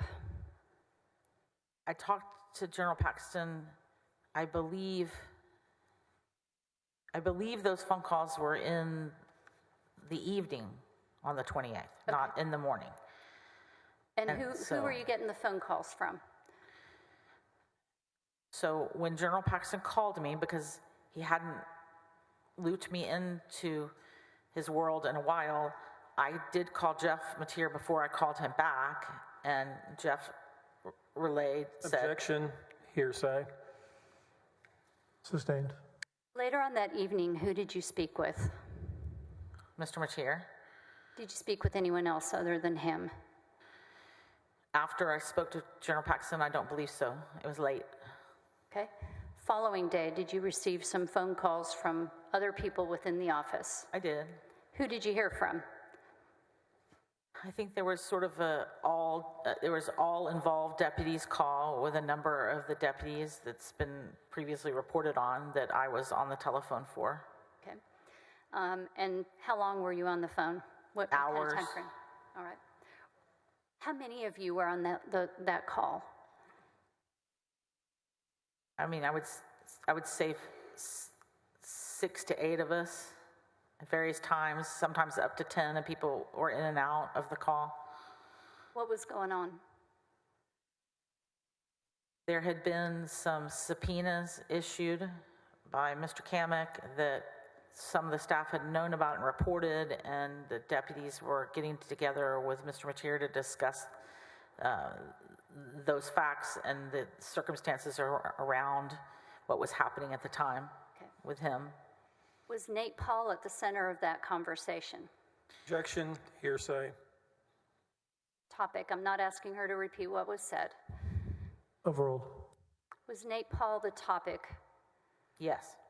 Did you learn about several things that had been going on in the office? Yes. Any idea why you were not aware of those things before that date? I believe that due to COVID and everyone being home and not on the same floor working together and people coming in and out on different days of the office in the middle of the pandemic, we were not all together at that time as a team in the same place at the same time. And so there wasn't complete awareness like there usually would have been of what each deputy was working on with relation to Mr. Paul and General Paxton. So as a result of that long phone call with the group, did you come to learn, I'm not asking you to repeat, but did you come to learn about those things that had been happening within the office? I did. And what was the connecting theme of those things? Mr. Paul. All right. As a person who's spent so many years worrying about ethics and how things should be managed within a government office, what were your thoughts about what was going on? I was surprised at the level of involvement from the Attorney General with one particular person that reached across so many levels of the executive staff, all related to one person. In the course of your career, have you ever experienced something like that before?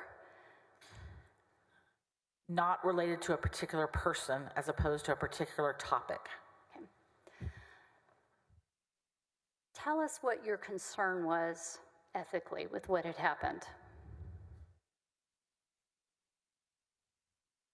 I learned that the contract was executed, even though the conversations I was having with General Paxton, he never told me that the contract was already executed. We were approaching the conversations as if it was not a fait accompli and had not been done. So I was very surprised by that.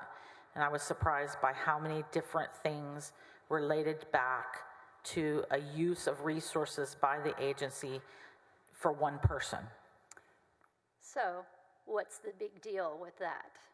Who cares? Objection, Your Honor. I mean, I What's don't know the what deal? that is. That's not a question. It's not a proper question. I object to it. Sustained. What's the problem with all of those resources going to one person? Besides it being unusual, it was unusual, and there was a lot of speculation about the underlying reasons during that phone call. Okay. Was there any resolution with that phone call? Was there a decision to do something? On the 29th, Yes. there was not. How about the 30th, the next day? There was. And what did you decide to do? What did the group decide to do? The group felt like, some of the group felt like they had an obligation to report to law enforcement. Why would they do that? What was the problem Objection, with... speculation. She's asking about people we've already heard from. Tell us what they were thinking. We've heard from them. I'll reword it. Sustained. I'll reword it. At this point in time, what was the problem with what had been going on? What was the concern in your mind?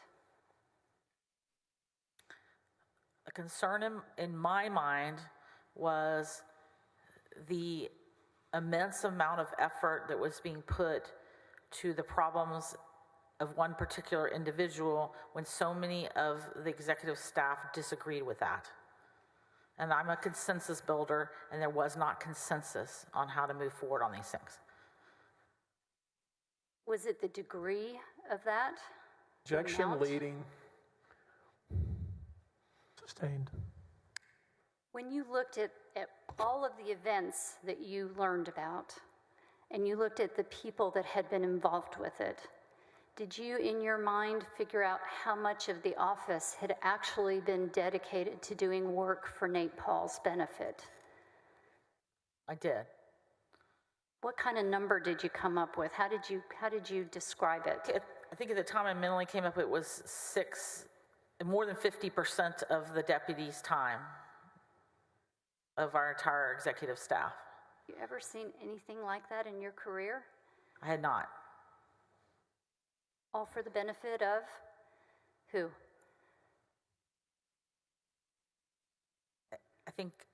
I don't know that I can answer who it was for the benefit of. What I can answer is the commonality Objection. and the thread. Sorry, ma'am. The witness just told us she can't answer the question. Next question. And what was Sustained. what was the commonality of it that you were about to talk about? Nate Paul was the commonality. All right.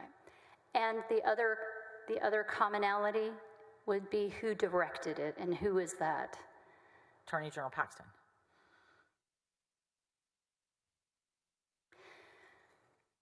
When the Attorney General's office does something that totally violates its long-time policy, for example, something like open records and not disclosing information for pending law enforcement, honoring the law enforcement exception, and not releasing documents that have to do with ongoing criminal investigations, what's the effect? What kind of things happen to the office and to the public? Your Honor, that is a completely improper question. This person is not even involved in public information at the office. Moreover, the question is 3 or 4 different questions. Sustained. It's improper. Do you have experience in open records? I do. I was the public information coordinator for the Office of the Attorney General. I was the division chief of the division, and at the time that you're asking about, I was the supervisor of the public information officer for the Office of the Attorney General who had briefed that particular ruling to the Open Records Division. So when you violate the policy, the long-standing policy to protect that type of information, what does it do? Your Honor, that assumes, she just said she approved this, and now the lawyer is saying that she violated some policy. That's improper. That's incorrect. I've not said anything like that.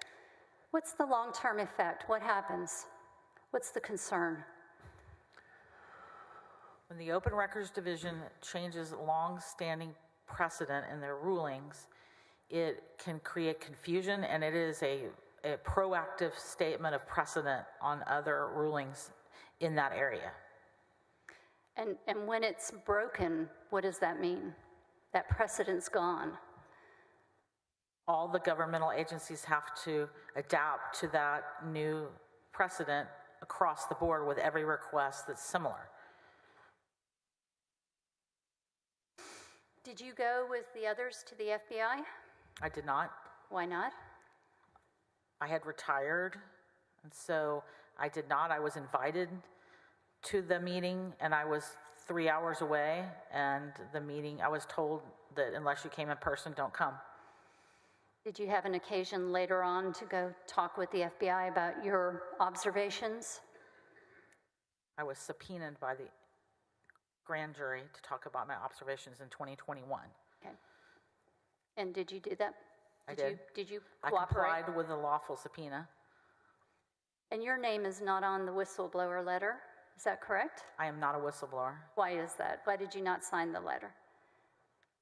because when the time all this was happening, I had already submitted my notice to retire, and my retirement was imminent. So, for lack of a better word, I was a quitter. I had quit. Pass the witness.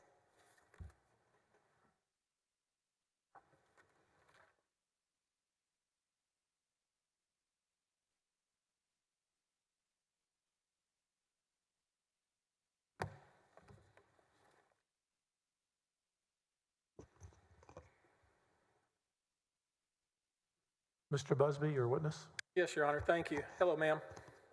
Mr. Busby? You look like you're a little nervous. I'm not nervous. Feeling good? I don't think anybody particularly wants to be here, Mr. Busby. Let me ask you something. You said you appeared in front of the grand jury, I was subpoenaed to appear at the grand jury. and that was in 2021, Yes, sir. and it's 2023 now, Yes, sir. and that you told them everything you told us here? I answered their I question. object. If she's appeared before a grand jury, she cannot talk with us about what she testified to. You can tell me that if that's the case. Sustained. So suffice it to say, your story hasn't changed since 2021, right?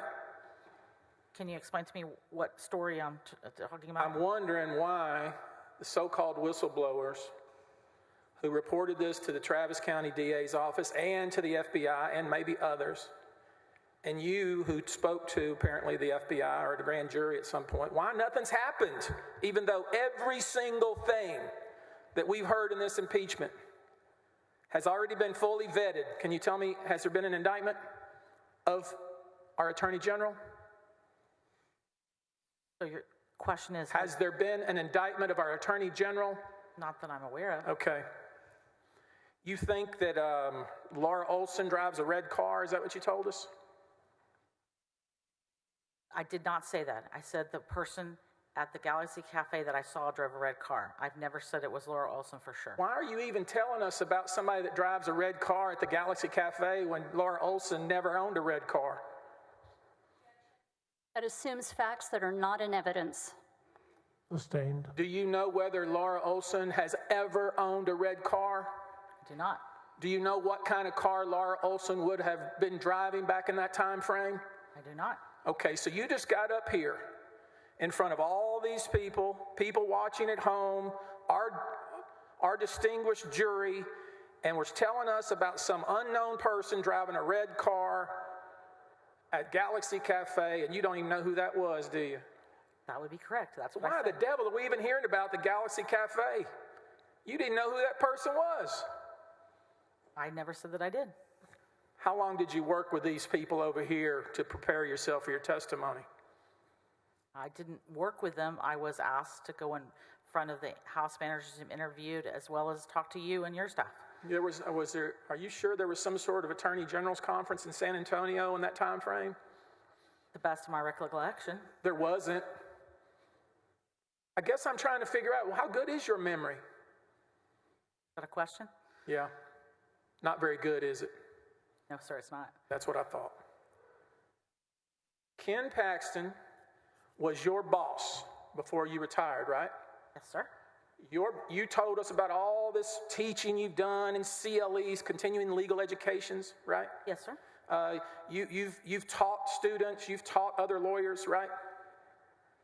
Yes, sir. And you sat up here and you were trying to explain to us contracts and how the process works, right? Yes, sir. And your boss called you because he wanted to legally do the right thing, and you provided him advice, didn't you? Objection calls for speculation on the part of this witness. Sustained. He wanted to know how to properly sign an outside counsel contract, didn't he? Objection calls for speculation. It's exactly what he told her. Objection. Overruled. He wanted line and verse. What do you call you, Missy? Is that what he called you? Yes, sir.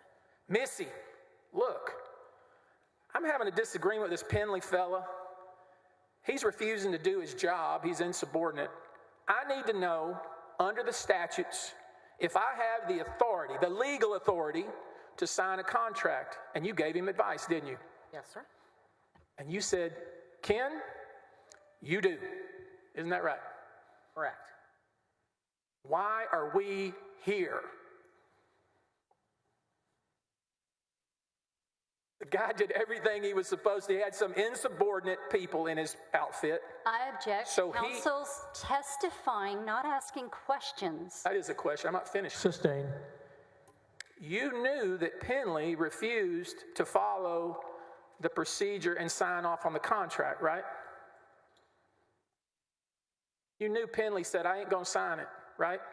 I knew Penley said he did not want to sign it. Correct. The only person in the office who has authority to sign the contract himself, unless designated, is Ken Paxton. Isn't that right?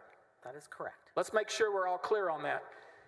This bureaucratic process that this person signs and this person signs and this person signs, all of their power and authority to sign a contract comes from the elected Attorney General, Ken Paxton. Isn't that true? Subject to the Appropriations Act, the statutes, and the rules that we adopted. Correct. Right. Yes, sir. So, we saw Mr. Penley's notes. If he said in his notes, Missy told Ken he had the authority to sign the That contract. violates the rule. Sorry. You can that keep violates objecting. This the is a rule. document that's in evidence, Your Honor. We all looked at it. Overruled. When we looked at Mr. Penley's notes, I object. you can object again, but it's in the evidence, Your Honor. You saw it. We all saw it. I object to him testifying about a document that this witness has not established that she's ever even seen. That's improper. That's not right, Your Honor. When I ask her if Penley's notes are correct, that is, Missy told Ken he I'm had asking for a the ruling, authority Judge. to sign a contract. That's an incredibly appropriate question.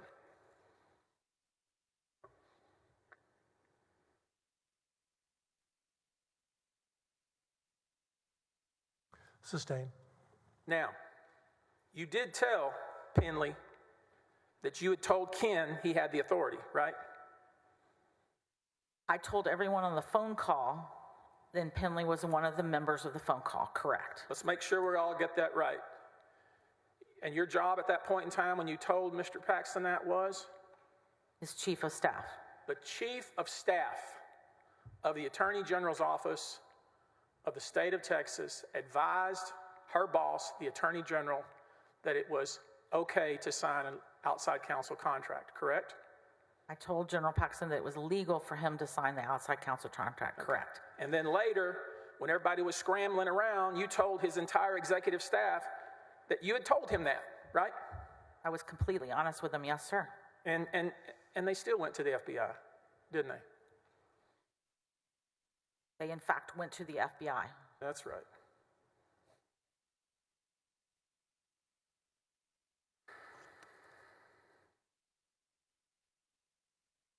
Are you somebody that goes to church?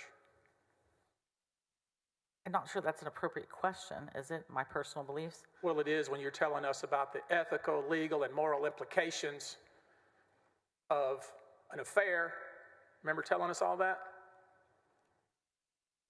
Remember saying that? Maybe, I think you said political, ethical, legal implications of an affair. Remember saying that? I remember giving the Attorney General my thoughts on those topics. Okay, so I'm gonna get your thoughts on the topic. You ever met somebody that's perfect? Never, sir. Okay, was there only one person that was perfect? In my belief system, there's only one entity that's perfect. All have sinned and fallen short of the grace of God, right? I would agree with that, sir. Yeah. Sometimes people make stupid mistakes, correct? Yes, sir.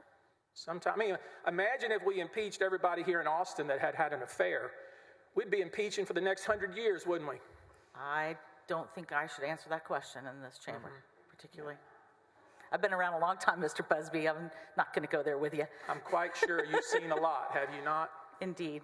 Yeah, just because somebody has an affair doesn't mean that they're a, quote, criminal, does it?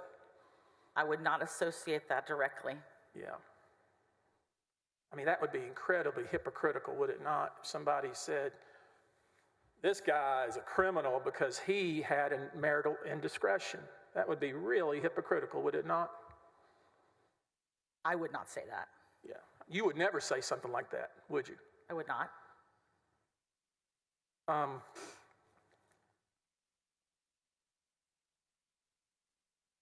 You even sent in those, when you were texting back and forth with Ken Paxton, your boss, you sent him the legal authority that gives him the authority to sign contracts, right? Correct. Okay. And you also referred him to the Attorney General's website, didn't you? With the procedure, yes, sir. Yeah. So you not only told him over the phone, but you also sent him the exact statute and the website, the AG's website, right? I did. Okay.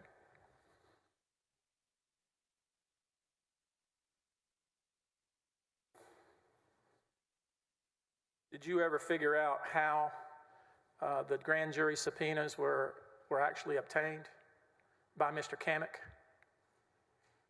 I did not. Okay. You know, of course, he didn't have to appear in front of any grand jury, right? If you tell me that, then, you know, I'll take your word for it. I didn't dive into that. Again, I had told General Paxton that the contract was legal to sign, Okay. but couldn't be funded. He had a funding issue. Well, okay, we'll talk about the funding issue. The funding issue is something you know, of course, Kamek didn't get any money. I do not know that. Okay. Are you telling me Kemet didn't get any money? Young man did a lot of work, didn't get paid. I object to defense counsel testifying. I'm asking if you knew I that. object. Sustained. Did you know that he never got paid? I did not know that until you just told me. Okay.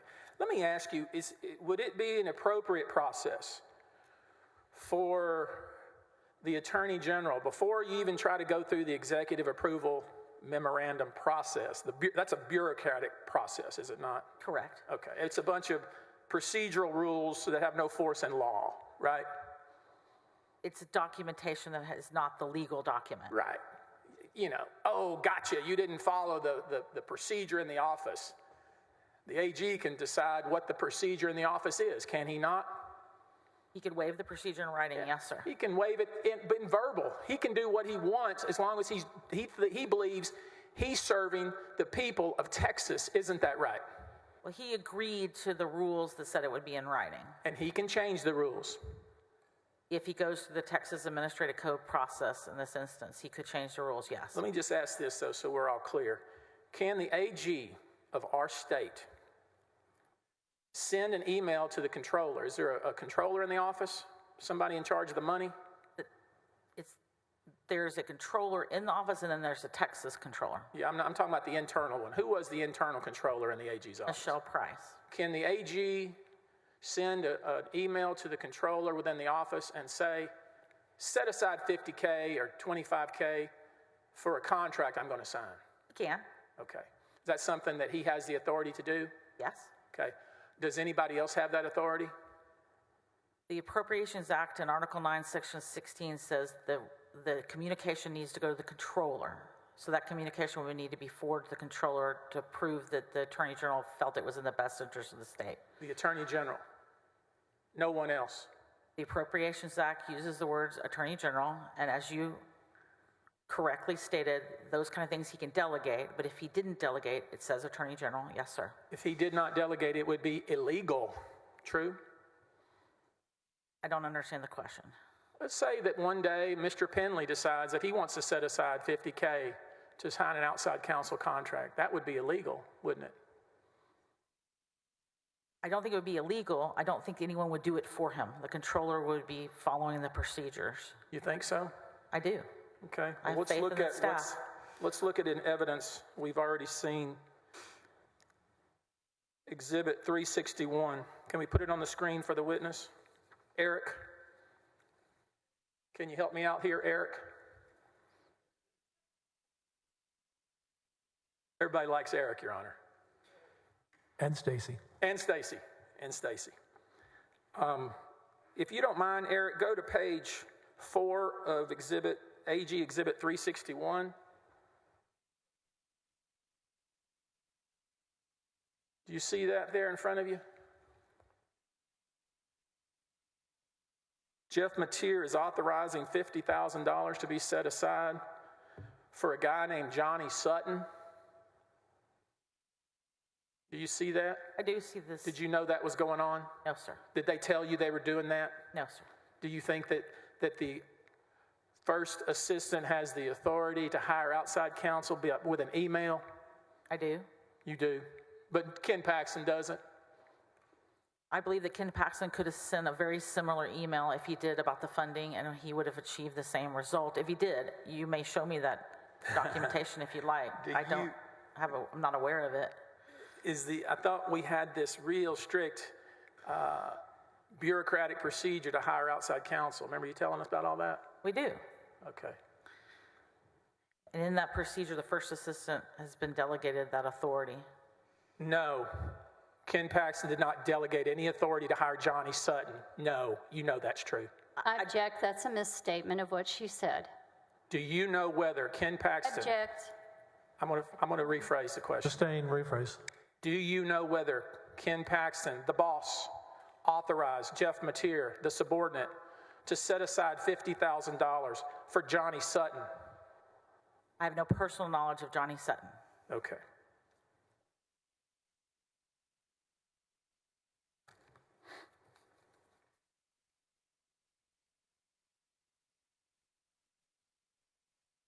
Pass witness.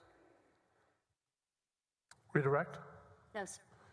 Are both sides can excuse the witness? We are finished Yes. with this witness. Yes. You may step down. Thank you. Yes. You are excused. Thank you, sir. She asked, is she subject to recall?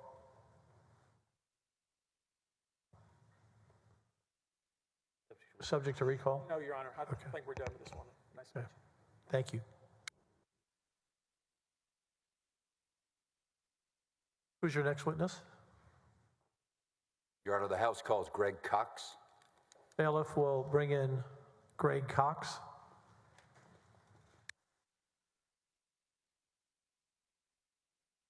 And Mr. President, if I may, in an attempt to hopefully expedite the process. I have one piece of evidence that I intend to show while Mr. Cox is on the stand. It is exhibit number 249, whose affidavit attached is number 640. It's a video before the Senate Finance Committee from February 10th, 2021. It is a government record, and it is authenticated by the proper affidavit associated with it. We'd offer the same in evidence.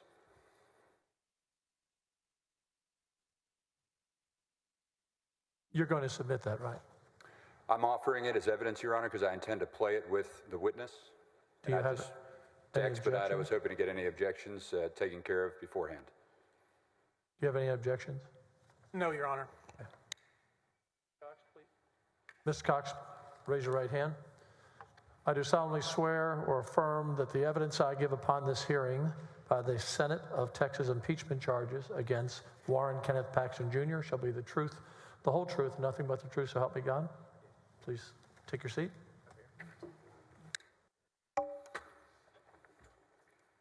Court will admit into evidence Exhibit 249 and Exhibit 640. Thank you, Mr. President. May I proceed? Good afternoon, sir. Good afternoon. I'm going to need you to speak a little bit closer to the mic. I'm never really told that nobody can hear me, but I know that acoustics are not great, so please step forward or slide forward to make sure we can hear you. Very good. Would you please introduce yourself to the honorable senators? My name is Greg Cox. And tell us, sir, how you're currently employed. I am currently the first assistant with the Hays County District Attorney's Office in San Marcos. Could you give us, please, a quick briefing of your history, professional and perhaps even law school, that led you up to this point? Yes, I attended law school at the University of Texas, and actually during my first year of law school, I worked here at the Texas Senate. Took a year off from law school, worked for an accounting firm, and then when I went back during my second year, I got a job as a law clerk at the Travis County District Attorney's Office in the Public Integrity Unit. Upon graduation and passing the bar, I was offered a position as an assistant district attorney, and I ended up staying with the Travis County District Attorney's Office for 30 full years. After leaving the district attorney's office in those 30 years of service, did you go to another government or quasi-government job? I did. I initially went and was general counsel in 2021 at the Texas Civil Commitment Office, a small state agency that oversees people that have been civilly committed as sexually violent predators. I left there and went to the Texas District and County Attorneys Association, where I was assistant director of training. And then in January of this year, I became first assistant in the Hays County office. I appreciate that, sir. Thank you. During your time at the Travis County District Attorney's Office, you indicated you were Director of Special Prosecutions Division. Did that include investigations into public corruption? Yes, it did. I served as Director of Special Prosecutions, which included the state-funded Public Integrity Unit while it existed for 15 years, the end of 2021 to the end of 2016. I figure you might get some questions about that, but I'll let my colleagues take care of that. Let's move on then to your time at the District Attorney's Office towards the end. Who was the District Attorney, not the last elected District Attorney that you served under, but second to last, if I'm asking that right? So... Let me ask it a better way. Do you know Margaret Moore? Yes. Okay. So 2017 through 2020, Margaret Moore was district attorney. During her administration, I was serving as Director of Operations. Very good. Did she ask you at some point to speak with her, or let me ask you this, did you flag a concern for her related to a possible open records request? In October of 2020, one of my responsibilities was overseeing public information. I became aware of an open records request that the office had received related to Ken Paxton and Nate Paul. I didn't know what was going on. I asked a question about that. She briefed me on some things that had been going on that I had been unaware of, and then asked me to start joining into some meetings with some individuals related to that. Is it fair to say that up until that point, you had not heard the name Nate Paul in relation to the Travis County District Attorney's Office? That's correct. Very good. Then who did you speak with at Ms. Moore's request? Initially, I spoke with a couple of lawyers that represented the Mitty Foundation. And let me back up. I poorly phrased that question, as I often do. Back that up to say, Ms. Moore, you indicated wanted to speak with you. Yes. About this request. Did you speak with Ms. Moore, and was there anybody else present? I spoke with Ms. Moore and Don Clemmer. I may have spoken with Mindy Montford, although I can't recall that for certain. And based on what you learned during that conversation, was there a next step that you took? I drafted up a real brief overview of potential criminal offenses that could be relevant to the situation that they briefed me on. And then we set up a series of meetings to gather more information. Do you recall approximately when it was that you drafted this initial, well, I'm going to call it a skeleton outline? If I am recalling the dates correctly, the initial conversation was on October 21st of 2020. I drafted the first memo on October 23rd, which was Friday of that week. And then Monday, Tuesday, and Wednesday of the following week, we had a series of meetings. And then I believe it was on October 28th that I drafted a more thorough memo about the situation. Your Honor, if I may approach the witness after I ask the following question, I'm going to show you what I don't intend to introduce into evidence, but would ask if you would rely on your memo to refresh your memory.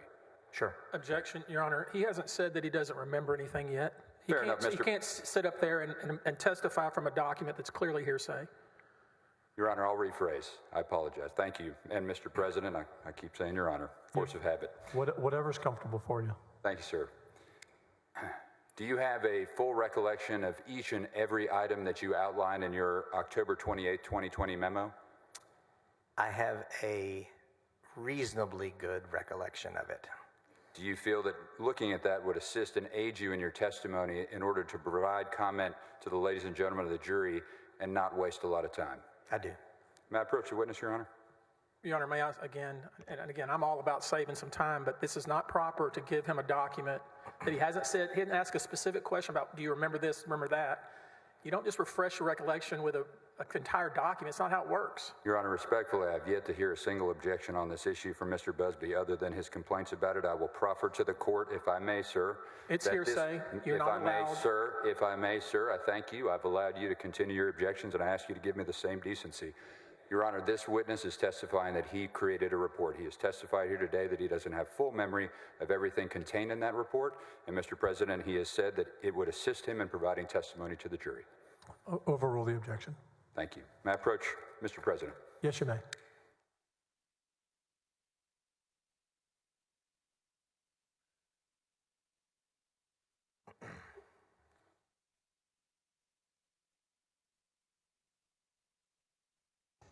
I hope I'm not the only one that's ever happened to, because my wife will take care of me later on. Sir, tell me, after your initial meeting with Margaret Moore and Mr. Clemmer, what steps did you take, if any? So the initial conversation, I was provided a briefing of some facts that they knew at that point. I then went and looked at some basic open source information to gather some additional facts, and I drafted an earlier version of this memo that did not include any fact summary. It only included an outline of potential criminal offenses that might be avenues of investigation. I provided that to Ms. Moore on Friday the 23rd, and then we had the series of meetings that I referenced a moment ago, and I drafted this memo after that series of meetings. Do you recall the individuals who you spoke with? And I'm not asking you what they said, just the identity of those individuals. Yes, as I started mentioning a little bit ago, two attorneys from the Mitty Foundation, however you say that. Then we had a meeting that Monday afternoon, a video meeting over Zoom with Mr. Mateer. The following day, we had a telephone conference call with Mr. Maxwell. And then the next day, Wednesday of that week, we had a rather lengthy conference call with Mr. Penley. then did you summarize those facts as you knew them within this report that I provided to you, which you had drafted around October 28th? Yes, I took detailed notes, and then I wrote this fact summary and the rest of the memo after that. Very good. And again, I'm not going to go into you about the specifics in your report. You're here to testify about your memory. So let me ask you, as a result of your conversations, let me back that up. Would you call what you did an investigation? I would call it a preliminary investigation. Would it be fair to describe it as a limited investigation? Yes. So in this preliminary limited investigation, you spoke with multiple individuals, and were you able to identify in your mind possible criminal offenses? Yes, I was. And who would have been the subject of the possible criminal offenses? Primarily Ken Paxton, but there were other individuals that were also identified as potential suspects. Very good. I'd like to ask you which offenses you identified, and I'm going to ask you one by one to just go slowly. Could you tell me, please, what you believe the first potential offense you identified was? Potentially bribery. Bribery. What else did you identify? Accepting a gift to a public servant. Very good. Next. Abuse of official capacity under 3902 of the Penal Code, which has two different ways of committing the offense. One is misusing something of value belonging to government for an improper purpose. Second part is violating a law relating to your office or employment, and I believed that there were potential offenses under both of those sections. Ms. Bonella, could I please ask you to bring up on the screen the three potential criminal offenses that have been identified? Objection, Your Honor. We all know that Ken Paxton has not been charged with anything. This is completely improper. Possible criminal violations. This is completely improper. Your Honor, this information goes directly to rebut inferences provided by the defense team concerning any possible investigation that may have occurred. Additionally, it goes specifically to articles of impeachment regarding potential abuse of power, potential bribery. Many of the other ones we're about to elicit from this witness, Your Honor. May I be heard one further time, Your Honor? Imagine that it would be proper in a court for somebody to come here and say, he's possibly did this, possibly did that, possibly did this. Incredibly improper. That's pure speculation. He hasn't been charged with anything, and even if he were charged, he'd still be innocent. So this is completely improper, and I object to it because it's speculation. Mr. Busby, I apologize for interrupting. If I may, Your Honor, just briefly, this witness is here to testify to his perceptions, his opinions. They are opinions that can be challenged. He is a lay witness under Rule 701, and he is using his information and rationally based on his perception is providing opinions which would be helpful to the jury to understand a fact and issue. He is available to be cross-examined by Mr. Busby, who I'm sure will take him on cross-examination and test his credibility. He hasn't responded to the objection, which is this is all speculation. I mean, he could say that about everybody here. Possible this, possible that. That's why, as the gatekeeper, the court can't allow it. And, Your Honor, again, I've responded directly to it as a Rule 701 lay testimony. Just hold it. I apologize. I got it.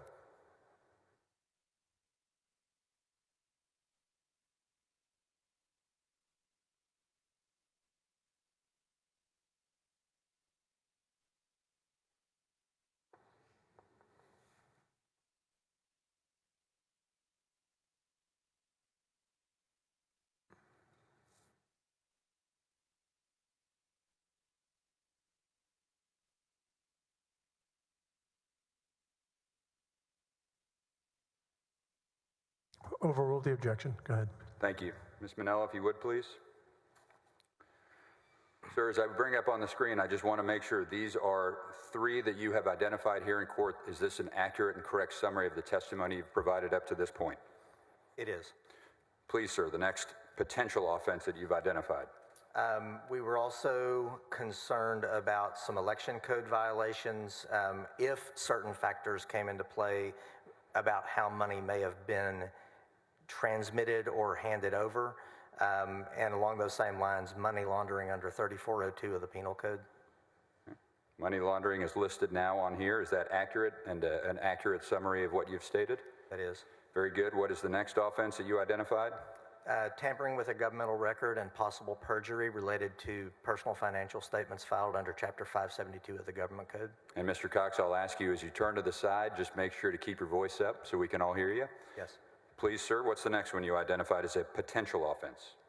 Coercion of a public servant under 3602 of the Penal Code. And again, what's shown up on the screen, does that accurately reflect the testimony you provided? It is. Next offense? Official oppression under 3903 of the Penal Code and retaliation under 3606 of the Penal Code. Again, those two that have just popped up on the screen, do those accurately reflect your testimony? Yes. Next offense that you potentially identified?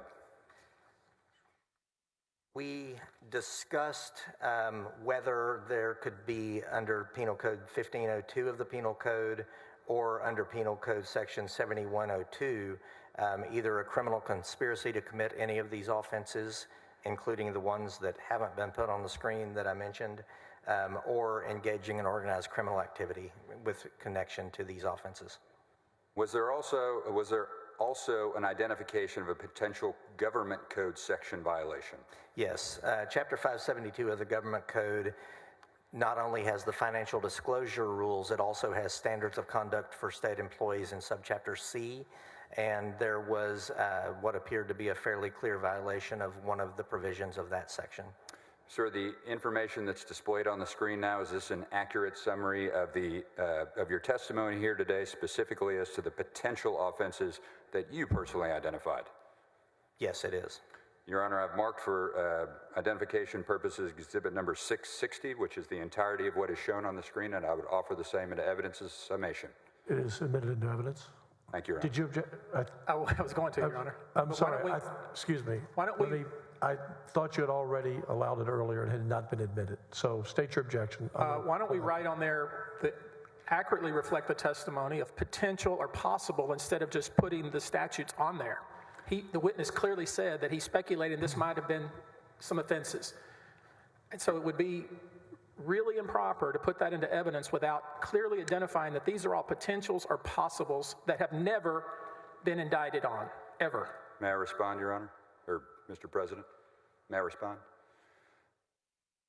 I know Mr. President has indicated his desire not to have to look at too many numbers, so I'm probably going to make it worse by suggesting the following, but the Texas Supreme Court under Uniroyal Goodrich Tire versus Martinez and Inspire versus Webster College have adopted the charts that summarize or perhaps emphasize testimony are admissible if the underlying information has been admitted into evidence. This is simply a summary. Mr. Busby may question the witness at his leisure concerning the qualifications and any particular changes that he believes are appropriate for this jury to understand. Your Honor, it has to be a fair summary. No one's challenging that you can do a summary, but it has to be a fair summary, and that's not fair. I'm going to sustain the objection. You were allowed to bring it in. He said these were possible. So I'm going to sustain the objection. And so can we have it, if it's going to come into evidence, write possible on it or potential? That's Yes. Yes, thank you. Do you agree? I'd be happy to identify it as the testimony which has been provided as possible evidence, and I'll even identify that it's by Mr. Greg Cox. And then are you If he satisfied with writes that on there, because that's going to be on the front page of the newspaper, and let's make it clear that this guy didn't have any evidence of that. Your Honor, may I do that at a break so as not to take any further time, but before formally submitted in evidence? Yes, on each one, each item. Yes, Your Honor. All right. Mr. President, excuse me. Either. Thank you. Sir, after you've identified these possible potential offenses, and again, this is your opinion, and as you've described to us, you have worked in the criminal field for some 30 years. Is that accurate? Correct. What, if anything, did you do? After discussing this with Margaret Moore, the decision was made to reach out to the U.S. Attorney's Office, make sure that moving forward with an investigation would not interfere with any ongoing federal investigation, and I was tasked with making those calls and setting up meetings about that. The Chapter 572 of the Government Code offense that you flagged, was that one that you discussed with Margaret Moore? I believe so, yes. Do you recall the complete language of Section 572 of the Government Code? Not off the top of my head. Could you recite it off the top of your head? I could not. If you had a copy of the statute, would it assist you in providing your testimony here today? Yes, it would. Your Honor, for identification purposes only and not for admission, I'd offer 661 of the House Board of Managers exhibit to the witness and to counsel so they may review as the witness testifies. Are you bringing it forward? Yes, Your Honor, but again, not offered into evidence, but merely for purposes of reliance during his testimony. Okay. May I have a copy? Yes.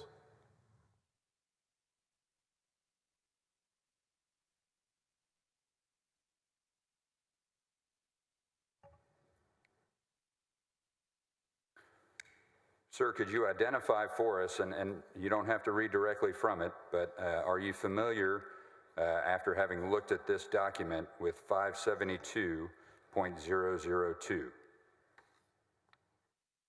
Yes, I am. And does it provide, tell us what your thought process was, and if you need to refer to the document, please do, but what your thought process was as to why this would be a potential violation? Well, actually, 572.002 sets out who the various officers are that are subject to this. 572.051 sets out the standards of conduct.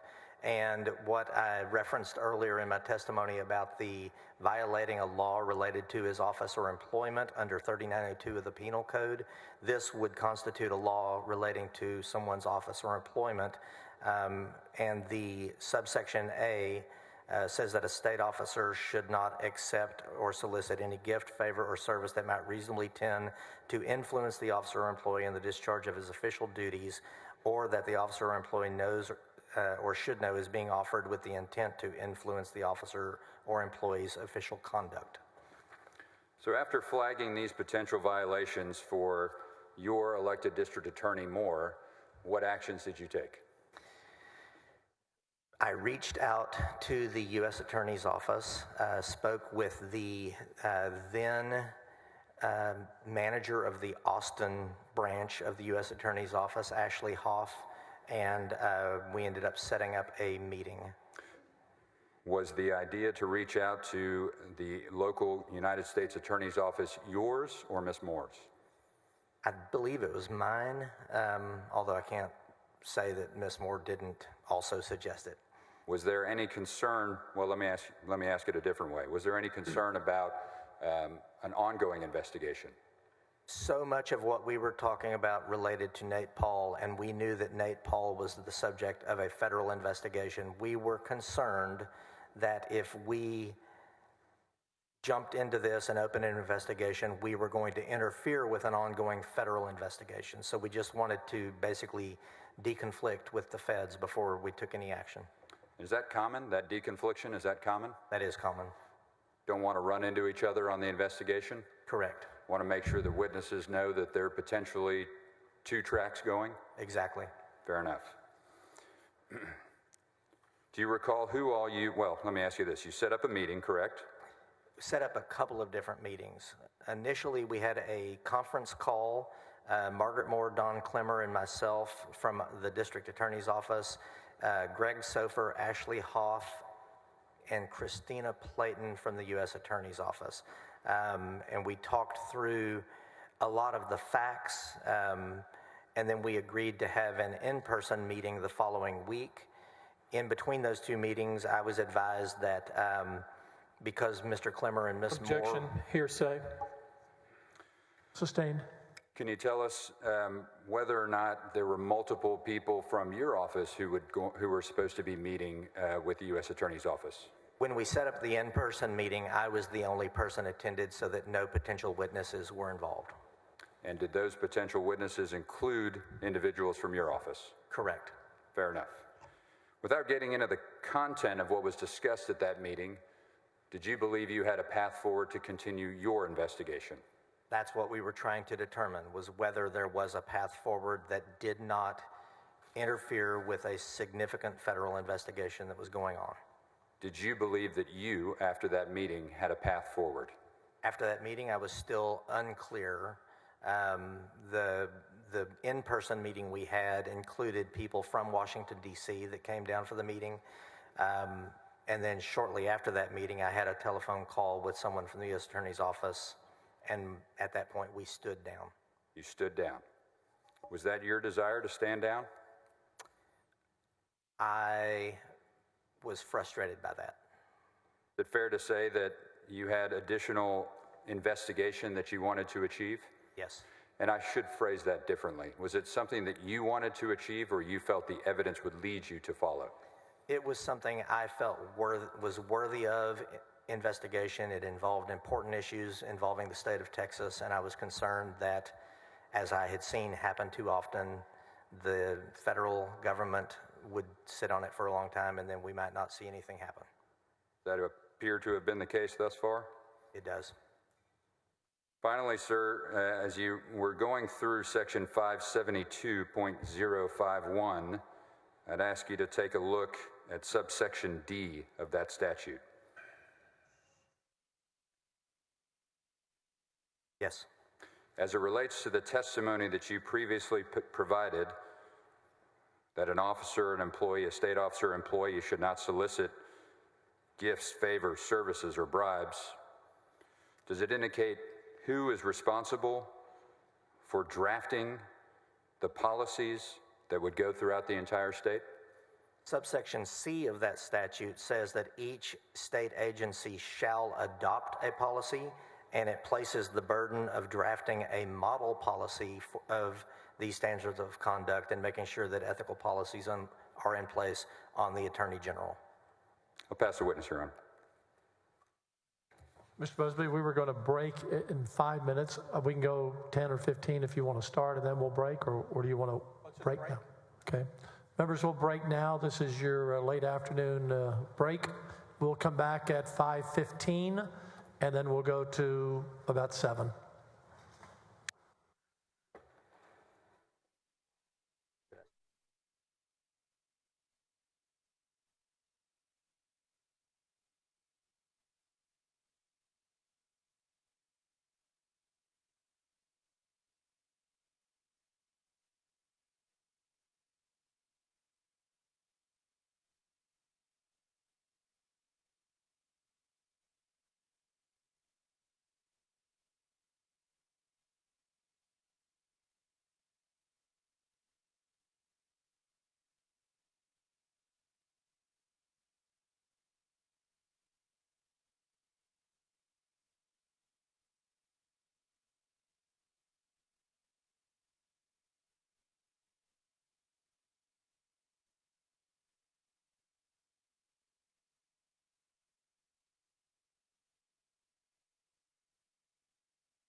bailiff, please bring in the witness.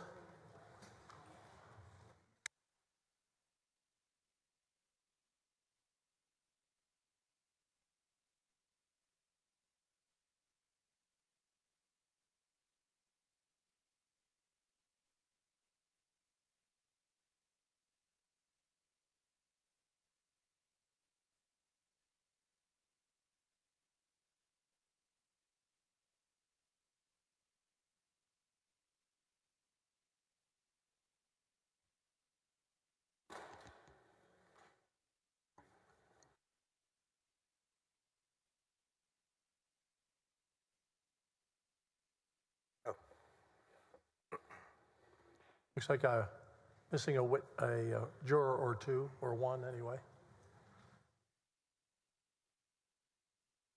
A few over here.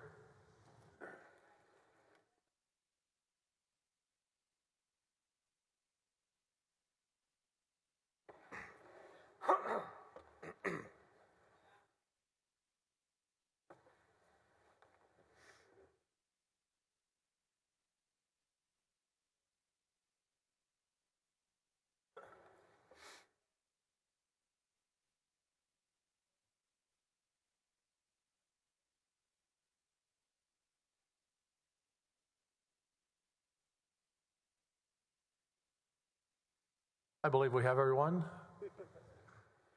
Mr. Busby, your witness.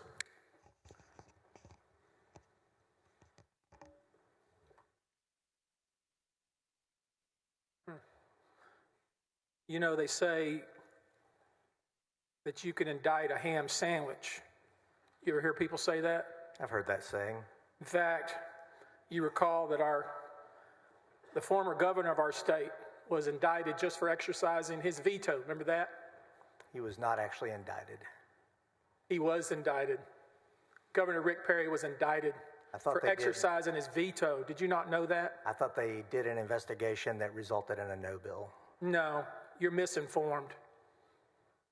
He was indicted by a Travis County grand jury.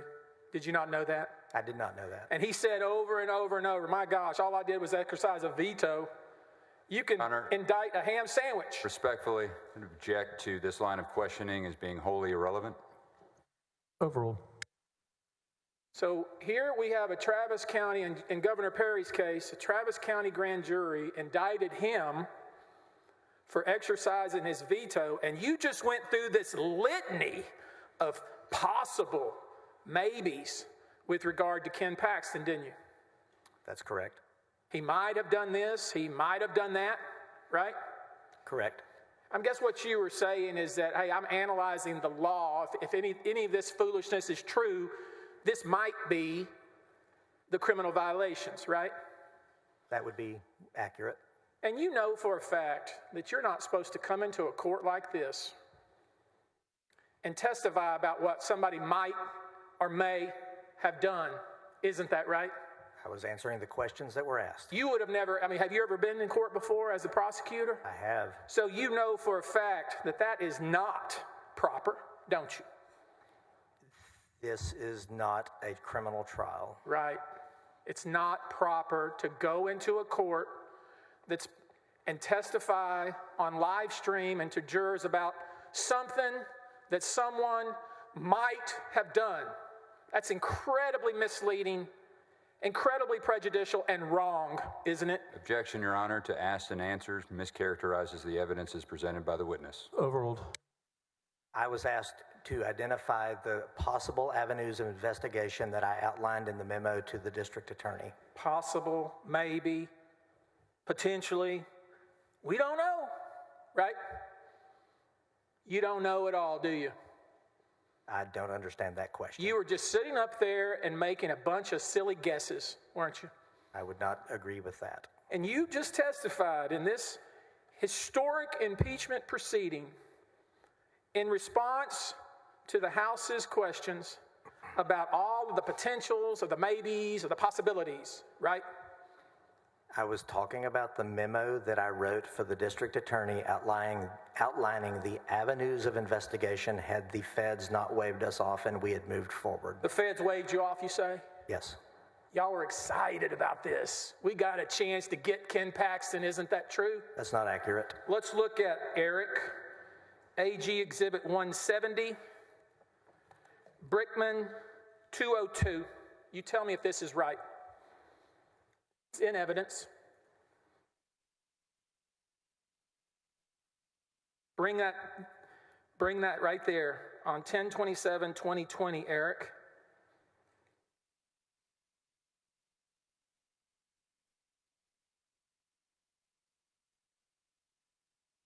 Right there, Eric. Let me just read this so we'll understand what y'all really were up to.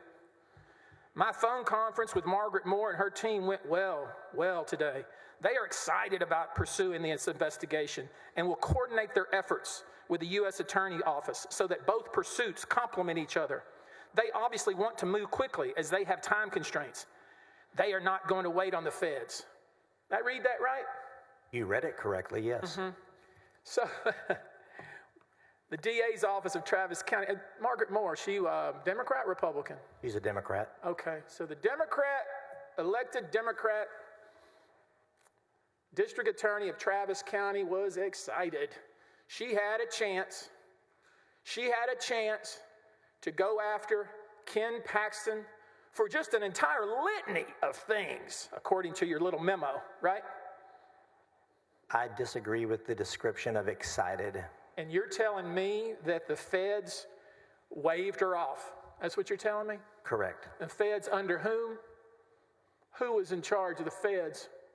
At that time, I believe it was still Attorney General Barr. Okay, who was the president at that point in time? Donald Trump.